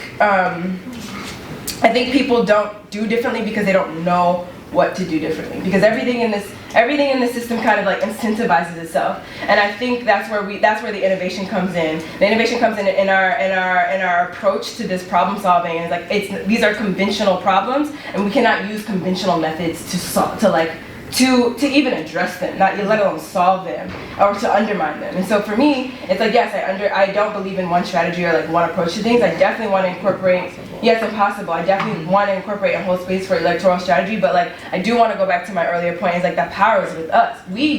Jeff Bezos doesn't deliver your packages from Amazon, right? There are tons of people who are doing that labor. We can come together and like sort of raise that consciousness and like just decide not to engage with this thing. It's like we don't even have to change it. It's like just removing our energy from it, and then how can we just self-organize our own communities? I'm from Nigeria, so I see that happening a lot, you know, in a lot of different ways. But you know, and it is happening in the United States. And so how do we put our energy there and grow that rather than just like arguing with people who want to protect their self-interest. Yeah, Georgia. I just wanted to say just a few things, and it's been very interesting being here today. I'm so glad that I was able to participate in this. But you mentioned JCO, and I laughed a little bit internally because I thought to myself, as a registered nurse, we do know when JCO is coming. Mm-hmm. And what happens is your nurses who don't like to work, they disappear from the floor. Well, the concept, you know. Right, but it's smoke and mirrors is what I'm saying, right? It's all smoke and mirrors because you get this, you get the opportunity. Unless you're grossly negligent, you're going to get good ratings, right, with the regulatory agency. But that was just one thing about that. The other thing is that also as a nurse and a labor and delivery nurse, I've interacted with ladies who are currently incarcerated but delivering babies. And I can't tell you how disheartening it is to walk into a room and see someone in half of a prison suit, handcuffed to the bed, and trying to deliver a baby. And we talk about how much movement makes this process such an easier thing to do, and how we truly encourage our moms, you gotta move, you gotta get up, you gotta do this. But I'm looking at a woman who's incarcerated and she is literally cuffed to her bed. And if any of you had a baby like I do, you know how very, very hard that is. And so that's been an impassioned conversation that we've had on the floors in the hospitals. Is how do we combat that? So and many of you may not even have known that that's how that happens, right? You may have expected that. Maybe they have their babies in the jail cell, or maybe they go to the hospital and it's a lovely environment until they're taken back, when the incarceration follows them wherever they go, and it also follows that baby. So it's very interesting to hear this conversation. I would like to have thrown that thing out, just added to the many different battles. Somebody said, well, there are many battles, many wars to fight, but that's just an extra thing to add to this battle. How do we also help this situation for these moms who don't deserve to be handcuffed to these beds, having their babies, and that also being a very, very big determinant on how she does in her health afterwards. So we changed the law on that. Yes, I want to say really quickly to that, legislation was passed and implemented this past November 2019. Attorney Marissa McCall, who's in the room, is part of that legal defense for Dignity for Incarcerated Women's Act. Pamela Wynn was an integral spokesperson, and she has a public testimony that moved legislation. And again, the power of storytelling, the power of us, the power of our experiences. And yes, I've seen it, I know it. Incarcerated women, I'm on a board, in fact, for Mothers Beyond Motherhood, Beyond Bars, and you know, some of the things that are happening with the women, and creating another system, the foster care system. And you know, a really quick scenario, a woman, a housing insecure woman was in her car, her child was in the back seat, African American woman, in the parking lot of Walmart, and up rolls a police officer, shines a light in. You know, there are no signs of drug activity or anything. She simply says, I'm homeless, I'm sorry, I'll move. He arrests her. He not only arrests the woman in front of the child then goes into defects, okay? The woman, like 64% of other people in county jails, we haven't had a chance to touch on the cash bail system that, again, has had great strides and legislation passed to reform cash bail, what it was created to do and what it is doing, and who's being ravaged by it. People who have not even been convicted of a crime, but they've been charged with and facing, like in this case, the mother facing criminal trespassing. What could have been paused in that scenario, right? That even to say move along. Right. What was the crime is that this woman doesn't have a house or housing for her and her child. You know, the crime is to separate mother and child. The crime is that after an organization I was working with that helped bond the woman out, and then suddenly now we're looking at more fees. We're looking at not just her bond, we're trying to get a tow company, get her car back. We're trying to find her child and money for that, and the casement, you know. There's that. So again, you know, these attitudes and these quick reflexes, that caging and handcuffing, as someone said, you know, the one size fits all, it's not.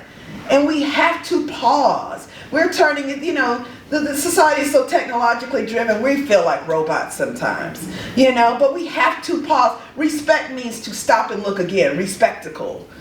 Stop a minute. In that instance with that officer, so it's police training, sensitivity training, cultural training, you know, we need to look at, you know, when we talk about divest, invest, affordable housing, you know, we have our mayor, we have our elected officials. Some people need to be held accountable, like Marilyn Wynn, like they say, had the nerve to step forward and say, no.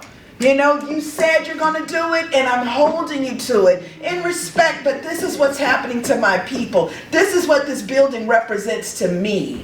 And not only, you know, we look at people talking about the jobs, it could be repurposed.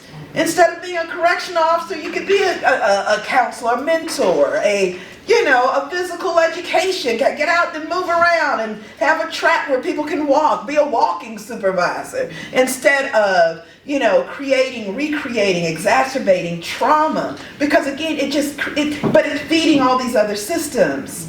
And again, it comes back to, pocket-lined situations. And really quickly, the other quick point about having things clean when they do come and inspect. I say it often. I have a lot of friends now in the movement who are prison volunteers, and they're like, to hear their angle of what happens when they're in the classroom and how many times their classes are disrupted by the counselor. And they have their stories, and that's hard for them. But what was hard for me as the student when they left, right? Again, having to be strip searched, most times books knocked out of my hands. Who did I think I was? Am I starting an uprising? Did I think I was a smart? And you could put in the blank in rural parts in Georgia what that sounded like. And the guts of the prison look nothing like the classrooms, look nothing like visitation. You want to see what showers look like in prison? You want to see what those cells look like, smell like? 6 adults, most of them, again, with mental health needs that don't know how to handle their bodily fluids or what to do as a woman, or having the privacy or dignity to do.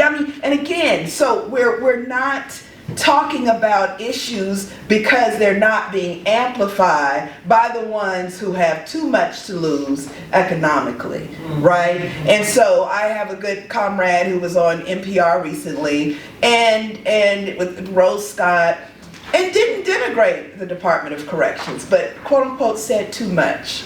Now her organization can't go into the prison at all. So Georgia is a very retaliatory state. Let's go there. So back to, like you were saying, popping up, can we just take a look around? That's not likely in Georgia. Fundamentalistic Christianity is a part of it as well, and we don't talk about that. Penitentiary, and how studying theology in prison, we couldn't, and being, a black queer woman, I couldn't have black queer material. I couldn't even, in fact, say that I was a lesbian. I would be locked down for that. My identity, I call it twice imprisoned, because of the fundamentalistic Christian, perception. Every chapel service we heard from Chaplain Jett, who would say, how awful homosexuality is, and how, it was a sin, you're going to hell. We had to hear that. And it's fundamentalistic, intrinsic Bible Belt stuff, but that was the same chaplain who was walked off the premises for sexually violating 5 female inmates. So, there's so many different complexities with it, but I hear you, and also to honor the good work that is being done. And from the grassroots level, yes, that it's not, all is not lost. And we have to empower our future generations as well. There's a rise in suicide, 56%. Our young people are losing hope. And so it's not an ageism thing, but we have to pass on some hope. So to hear fiery young people still believing and dreaming, we have to do it, you all. For ourselves and the people, in 100 years, there'll be all new people. And hopefully no prisons. So let's try to be more of a peer support network for each other too. Yes. I do have to leave. Just one moment, yes, please. I do have to leave, but I can say that educating our society about incarceration is a key. Because there are many people who are out here, say for instance, like people in my own family. They were ashamed to have some of their nephews go to prison. And they won't come to visit with me. It won't get on the list. Some prominent people in society. And if you mention prison or incarceration, that's like taboo. So therefore, our masses of people need to be educated about incarceration. And then once they are educated and understand all of the perplexities concerning incarceration, then we can get the masses of people to come up against this monster, because mass incarceration is a monster as far as I'm concerned. You know, and I never thought I would be a part of this, coming from a very good family. Never thought this would happen in my family, but you know, in my earlier age, I did, you know, I was a job steward and fought for people's rights. I don't know, maybe God put it on me to have this thing happen in my family for such a time as this, in order to get the word out about what happens to our people who are incarcerated. So educating a mass of people will be the main key to get to some of these people who are in leadership in our government. And then we come together and we go against this. That's all I have to say. And I have to leave because my parking is up. Thank you so much for joining us.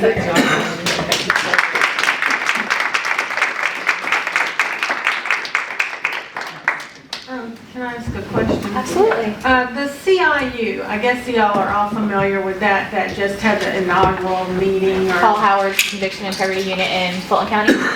Yeah, so is that going to be, do you know, is that going to be at a county level? I wouldn't think so, but it looked like Fulton County was having its own. And I thought that wouldn't really look right to have that at a county level. So at this point, that is Paul Howard's program in that county only. However, that to my knowledge, there's no other district attorneys that have actually put that into action yet. I would love to see it in every county in Georgia. I thought maybe regional. There's 12 regions. The quickest way to get them out there is the smallest number. And I think Georgia has 12 regions and maybe 3 territories. And conviction integrity, though, is about going back through that particular office's files and cases. And so it's the prosecuting attorney themselves that go through and make the first cut, if you will, as to let's look at who we were a part of sending. Well, I would think they would be doing that anyway, that they wouldn't need this whole new department. No, they don't do that. Okay? But the reason why, well, let's come out here a second team. The reason why I'm mentioning it is because I don't think it would be, I think it would be great to require it across the board, but I actually think it would, one of the oversight pieces of, well, the prosecutors taking their first round at what they think was fair actually doesn't matter as much as a more objective eye. So, for example, a few years ago, there was conversations around resentencing for people who were sentenced to long prison sentences because of drugs. And so there was a list of folks that we knew that were in prison right now in Georgia who had been sentenced under these kind of old, archaic, punitive laws. The district attorneys took it upon themselves to decide to look through those cases to figure out who they thought might be eligible for resentencing. We want to think about how many prosecuting attorneys' offices were like, wow, we're really doing a bad job. I can't believe that person. No, they defended the reasons for those people to be sentenced that way. They brought other criminal history up as to why those charges or their sentences were appropriate. So I say that to say, it's a good thing when prosecuting attorneys are willing to look at themselves, but I would actually venture to say them taking the first stab at what they think is an appropriate conviction actually is the wolf guarding the, what is that? The sheep? Henhouse. Henhouse, yep. Absolutely. I know it's being done on a state level in Florida through the Attorney General's office, but the point is the same. It's a prosecutor reviewing the cases. So really, how beneficial is that? I want to go back for just a moment. We have so many things we want to talk about that we're passionate about. And one thing that I just wanted to talk about is if Brendan and Miliaku could talk about if someone is incarcerated and they're having to work, what are those responsibilities? What types of jobs do they have? What are we actually talking about when we talk about free labor?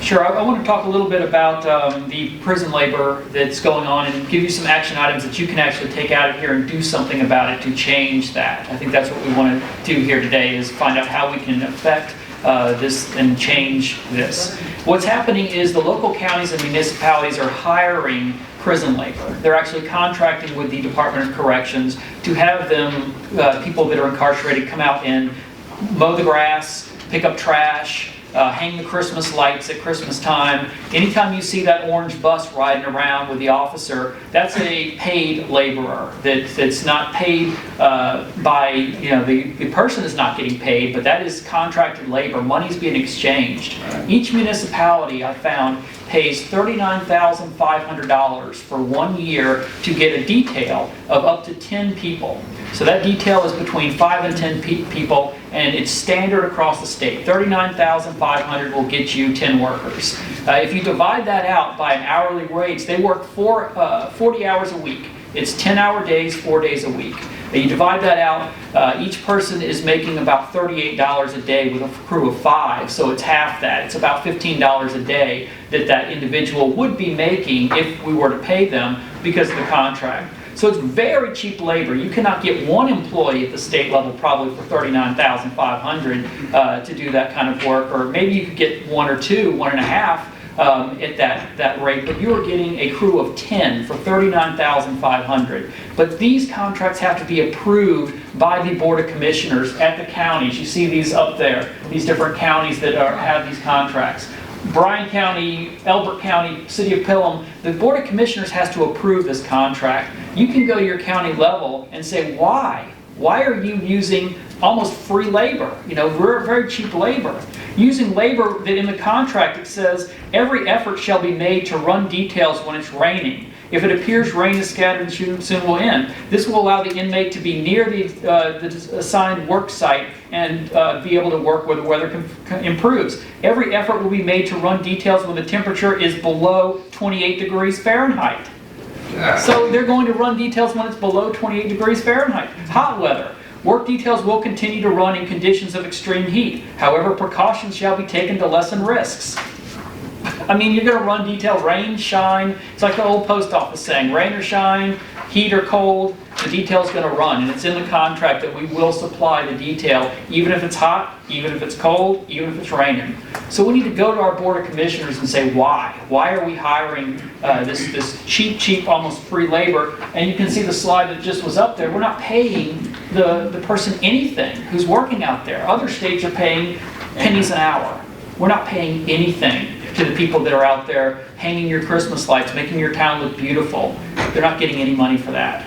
So that's something you can take back to your local county. There's a website, tinyurl.com/TJTPrisonLabor. You go there and it's going to have every contract that I could find. I found 40 of them.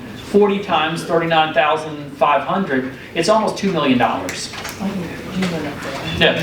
So go to that website, you can see all the contracts that your city, your municipality has signed. Take that to the Board of Commissioners and say why. If you registered and if you signed in outside and we have your email address, we're going to be sending out some email templates that you can use to tell your lawmakers about the issues that we talked about today. And we'll also include some of this information and the links to the website. And we want to make sure that you're able to take this with you and use it in your communities and absolutely share it. Obviously, there's way more people who are interested and passionate about this issue than we have in this small room today. So I'm asking you to make sure that you do share this information with everyone you know and encourage them to share it as well. We have the knowledge and the knowledge is out there, and it's all about sharing it and making sure that it becomes as public as possible. So, prison labor is in a lot of part of our lives. Like Bridget said earlier, Victoria's Secret was one place that she mentioned. Starbucks, your Starbucks coffee pot cups, and the little things that they sell in store that are packaged by Pepsi. But I'm sorry, there was a girl who caught like a wind of like, oh, yes, keep that in mind. But even woodworking is done in incarcerated institutions. Meat packing, farming is also done in incarcerated institutions. So like back when our current prison system was coming about, there was a man who gave us a speech, white man, we don't need to, he's not important. The point is, literally in his like advice to how to make prisons, and this is back in the 1800s, quote, possession of a convict person is an opportunity for the state to make money, that the amount to be made is whatever can be wrung from him. So back in the day, like post Civil War era, instead of just like, you know, selling people, we were like, oh, we can just lease people. So it's just an iteration of like slavery. We can just lease people to private companies, and those companies then paid the prison. And mind you, that 90% of that labor was done by freed slaves. Yeah. So that's our history down here. I think it's important to note how companies sort of say this as training. Like, we're training you, like Georgia Correctional Institute. Yeah, like we're innovating how things are done. We have a ready and able workforce at all times for it to make your products. And so it's not just in the big brand name things, but it's even in the things that you're buying from, you know, little packaging containers you're buying from Kroger. All that plastics. All that is done by, a lot of that is done by prison labor, or toxic things that people don't want to do, or backbreaking work that people don't want to do. I think this also is a point where farming is an interesting point, because it also ties into immigration issues. With NAFTA, that opened up the floodgates for the United States government to subsidize corn farmers here, and then sell corn in Mexico, which has a huge market for corn and maize, as a lot of food is eaten with it. And then a lot of the farmers who sold corn there couldn't beat U.S. farmers' subsidized prices, fled into the United States. That also cocaine and all of the other coups that the United States government was facilitating in Latin America made a lot of conditions violent for people, and so people also fled in through that. Then we have the establishment and the growth of ICE to sort of manage that, which is like another way that Amazon makes money. Look, it's all connected, it's all in here together. And then, but the farmers who had, like, were getting really, really cheap labor from immigrants. And then now with ICE like pushing people out, a lot of that is opening the gates for like even cheaper labor to come in, which is the labor done by incarcerated people.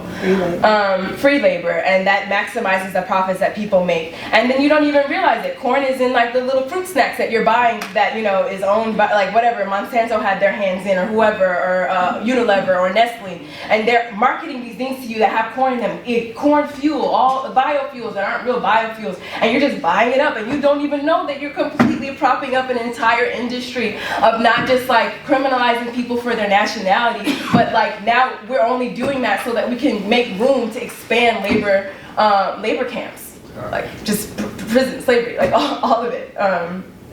So that speaks to a lot of the, I think it answers your question. Absolutely, it does very So, and then well. also the poultry farms. We can't not forget the poultry farms. They do a lot of business with the Department of Correction. If you go online, Women on the Rise, like we made an article with Pathways to Freedom, specifically about how the Department of Correction colludes with the poultry industry in order to get profits. And they do. Like, I worked at a chicken plant, and my whole entire left part of my body was completely numb, but they didn't care. And don't eat from Springer Farms. Springer Farms, it's Fieldale Farms, it's Publix. They pre-package the chicken. Nothing is organic. It's all a lie. It's all the same chicken, and we all package it different. I'm just giving you a tidbit. Good, thank you. Thank you. We appreciate it. There was, he had his hand up for quite a minute. I kept making eye contact. Okay, well, thank you, and thanks to everyone.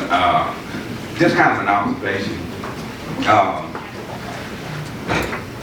Looking at it from the economic side, because this was talked about. I got here a little late, but I caught that, and I just wanted to add something to that, because the physical profit system, if we think about it, that's a business model that's made to reduce human beings to the level of raw material. And the only other time that's been done in this country was slavery. And there is no motivation to rehabilitate. Recidivism for this system is something that's like gold to them, because you're recycling that raw material back into what they want, into the system itself. But I just want to thank each and every one of you for everything that you've been saying, because it's so true, and it is up to us And I would even venture to say that actually what needs to happen too is that the organizations, we need to come together and show a mass force of unity, because it's the numbers themselves, numbers speak. And that's what needs to happen, because people need to be made aware of the fact that people are making money off this system, and the poor are actually paying for it. And someone said here that the poor, we are $1 trillion, we make $1 trillion. I mean, we generate $1 trillion worth of business. Money talks as well. So we need to take our monies and let that talk to it. Let them talk to the system. One other thing I just want to add also, there's something called COMPAS, criminal sentencing. That's an algorithm used by the criminal justice system which has bias built into it. And I understand that algorithm because I'm a former banker, and we used algorithms to distribute credit to communities. And we would call certain communities high-risk communities, high-risk zip codes. These were communities of color that got charged higher interest rates on credit, but that was not from people, that was from the algorithm that was used to make those decisions. And that same kind of algorithm is being used in the criminal justice system. So I didn't know if people were aware of that, but that is happening right now. And again, that's another way to feed the monster. Somebody referred to this as, and it truly is a monster. It is a huge octopus with about 10,000 tentacles that, just like you said, the person that was arrested for being homeless, that was really, money was generated from that one little arrest. So can you imagine multiplying that by tens and 20,000 times? There's all this money being generated from these little infractions, but that's a part of the system being fed. And it's necessary because, again, it's a business model that's not gonna starve itself into extinction. It's not designed for that. And they know that. So let me shut up, but I just wanted to just share that because it's so important. We have to get together as people and as organizations to attack this system because it is a monster. Now I can share.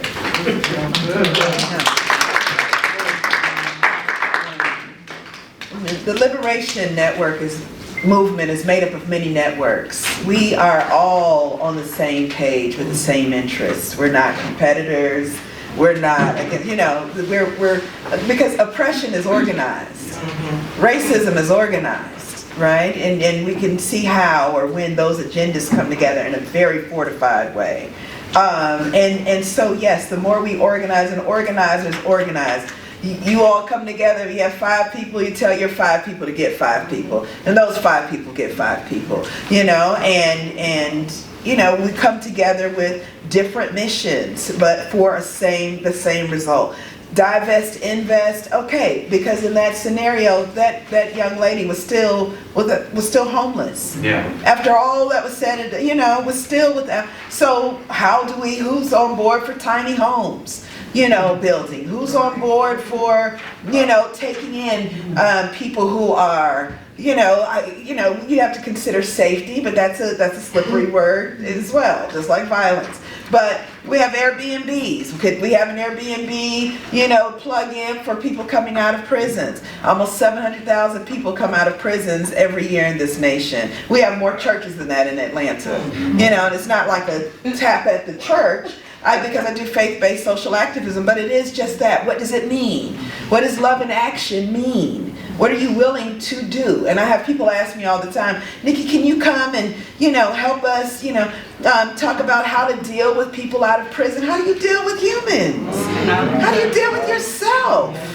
I don't, you know what I mean? That's cheap, and that's sleazy. I wouldn't even take that. I don't care if it's an honorarium.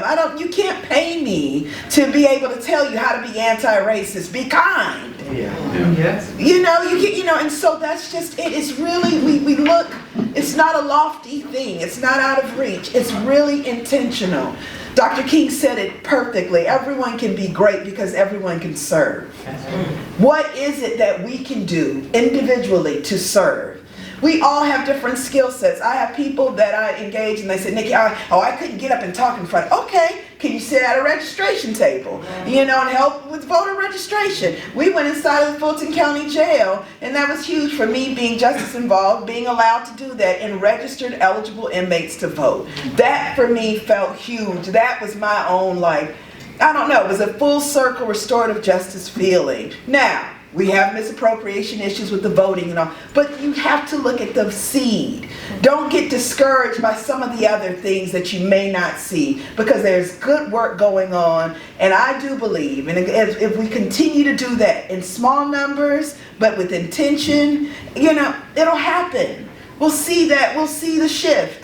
You know, and it's just that. Find your thing. Is it speaking? Is it making phone calls? Is it email? Is it standing outside putting your body on the line? When we organize, we even ask questions. Red light, yellow light, green light. Who can take an arrest? How serious are you about this? About our freedom? And we call it collective freedom. We need everybody. We need white people. We need black people. We need, you know, and so it's not sectored off. We don't cherry pick who deserves freedom. You know, we all deserve to be free, because someone else's freedom can't be my confinement. Okay. And on and on and on, you know, and so what does that mean? And it's just a personal thing. Leave from this room today with some of the options available to reach out to your elected officials. But we have elected officials in this room who are working very hard for justice, and people we don't see, and when we're in our own worlds, that they're still at it and buried under paperwork, and they have their family and paychecks and things on the line, that if they do speak up, they've been threatened with their salary. So how can we as a community be willing to support someone who speaks up, you see, and points out and exposes? Because expose can mean two things. It can mean to reveal, and it can also mean to endanger. This isn't fun work. This is hard, and people's lives are on the line. It's a lot at stake. And people have families to feed. And even with me, when I eat, my family's fed. You know, I'm still concerned on my livelihood is jeopardized. The more advocacy I do, the less chances I get to have a conventional job. So who's hiring me? And I'm not pitching for anything right now. You know, people are like, oh, this is what it was about. No, you know. No, but really, it's not honorable to watch me drown. Because I had the nerve to speak up. It's you know, it's recorded. Not everybody that will hear this and see this is for closing, you know, private prisons or for liberation. And what's at stake for me being justice involved in this city, in this state? Do we consider those things with one another? How traumatic could the retelling have been for me? If people are in interfaith or believe in God, are you willing to pray with me and hold my hand? What does solidarity look like to you? And these are all loose, abstract things, but it matters in the movement and how we view each other and how we show up and value one another and value what's at stake when we do step forward, right? In the name of justice for all people. You had a question.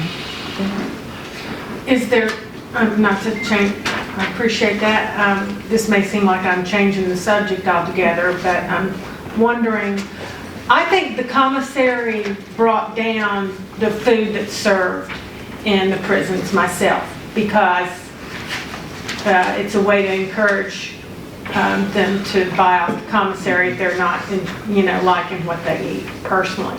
Is there, I think the commissary should be more transparent to the public. The prisons are so hard to get access to and find data on. I've been trying to find out about food in prison, and there's been very little studies done on that I've been able to find on the internet.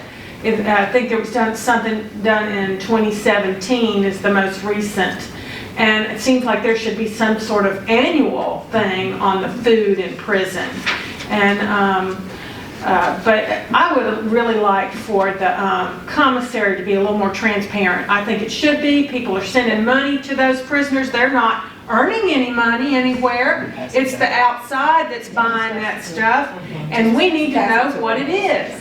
So we have something for you right here. So you can't find these unless you were incarcerated. I've got commissary sheets to show you how much money. That is stupid that the public doesn't have that. It's not on the website. You It's can find it on nowhere. DOC's website. It's by design, right? So that's the whole purpose of today, is to follow the money, to see, you know, because like Securus That is is a wrong pinball. that that's not available. I agree, but Securus is like, it's the monopoly of the prison system. It handles the packages, it handles the telephone calls, it handles the food, you know, and I think it was Keefe that was handling the commissary food. I don't know, they're back and forth with it, but it is not public information for a reason.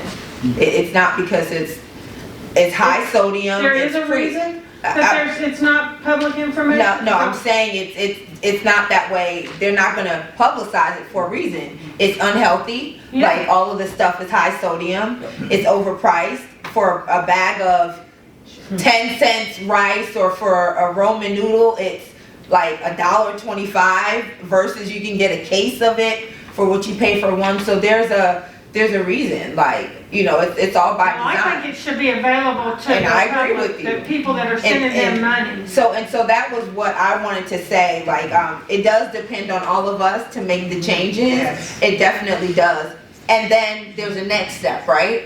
It takes all of us, but it takes all of us to show up in places like at the state capitol and that Gold Dome, because we can get together and make the people that we put in office do what we need them to do.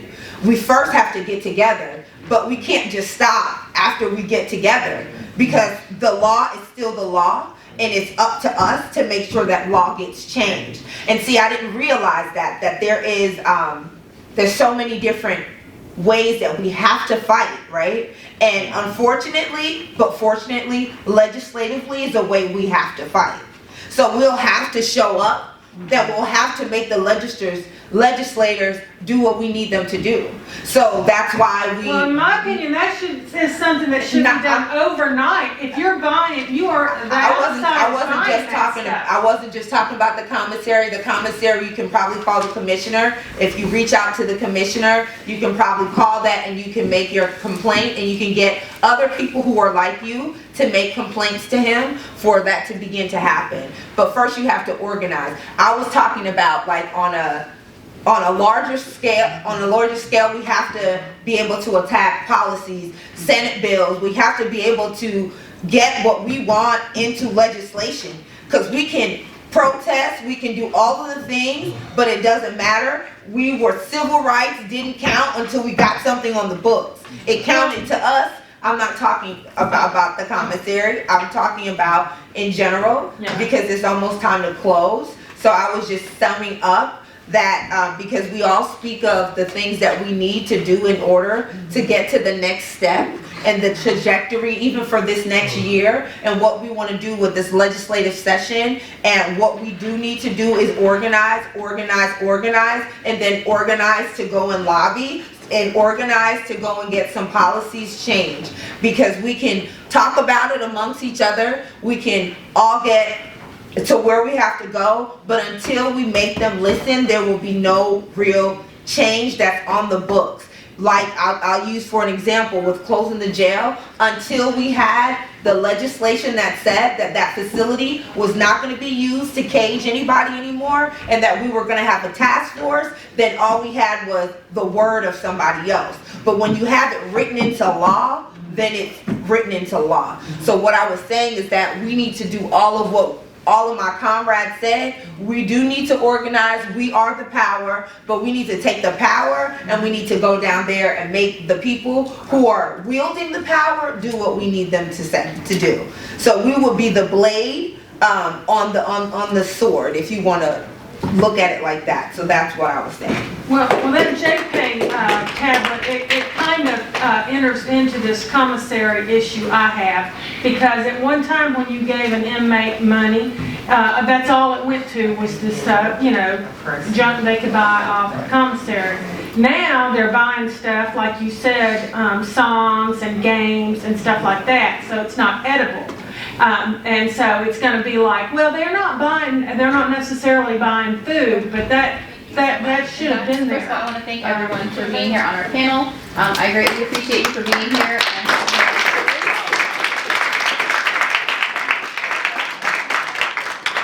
And we will certainly be email with information on the speakers and the organizations as well as the next steps. This is simply a conversation. It's all about what we do with this knowledge and the conversation and how we carry it back to our communities. So I'll let Ms. Larissa have the last word. Yeah, I just wanted to make sure that you all got materials for today. This sheet also includes some talking points about some of the issues that were raised today. I also just want to bring, to bring us back to what we're here for and how we're going to move together. And it is frustrating. This work is hard and long, and we are not in power, just period, okay?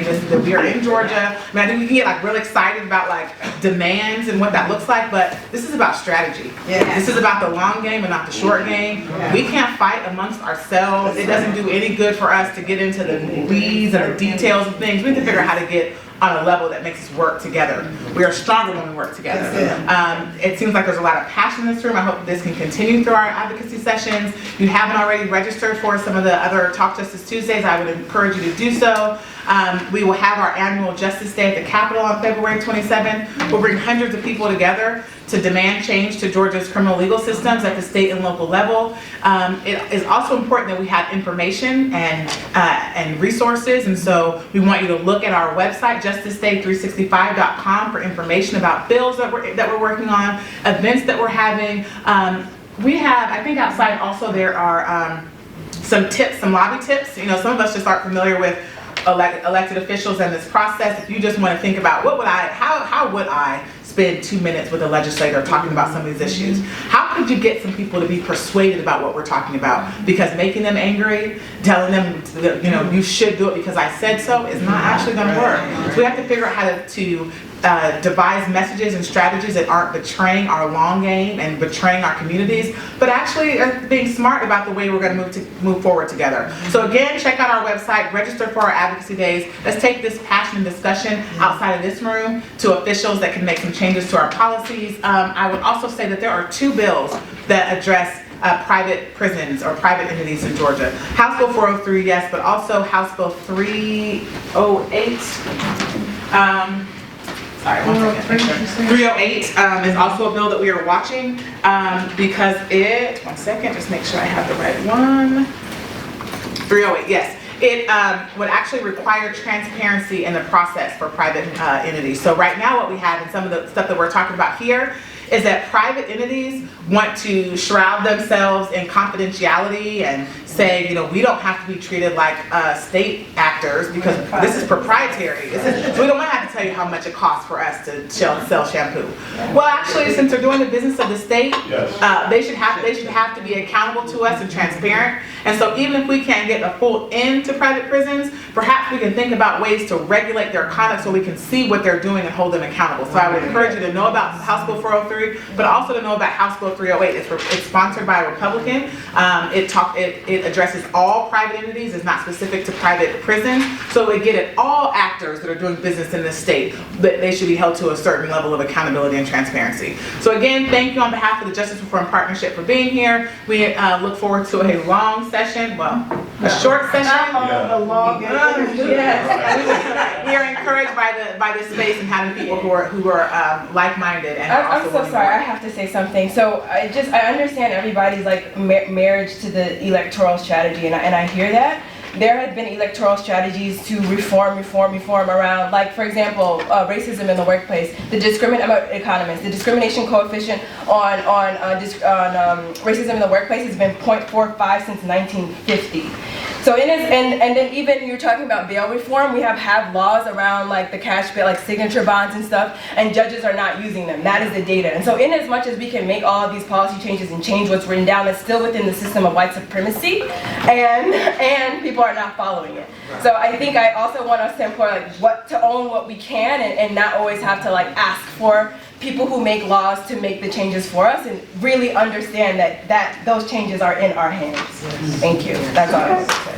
Thank you, everybody.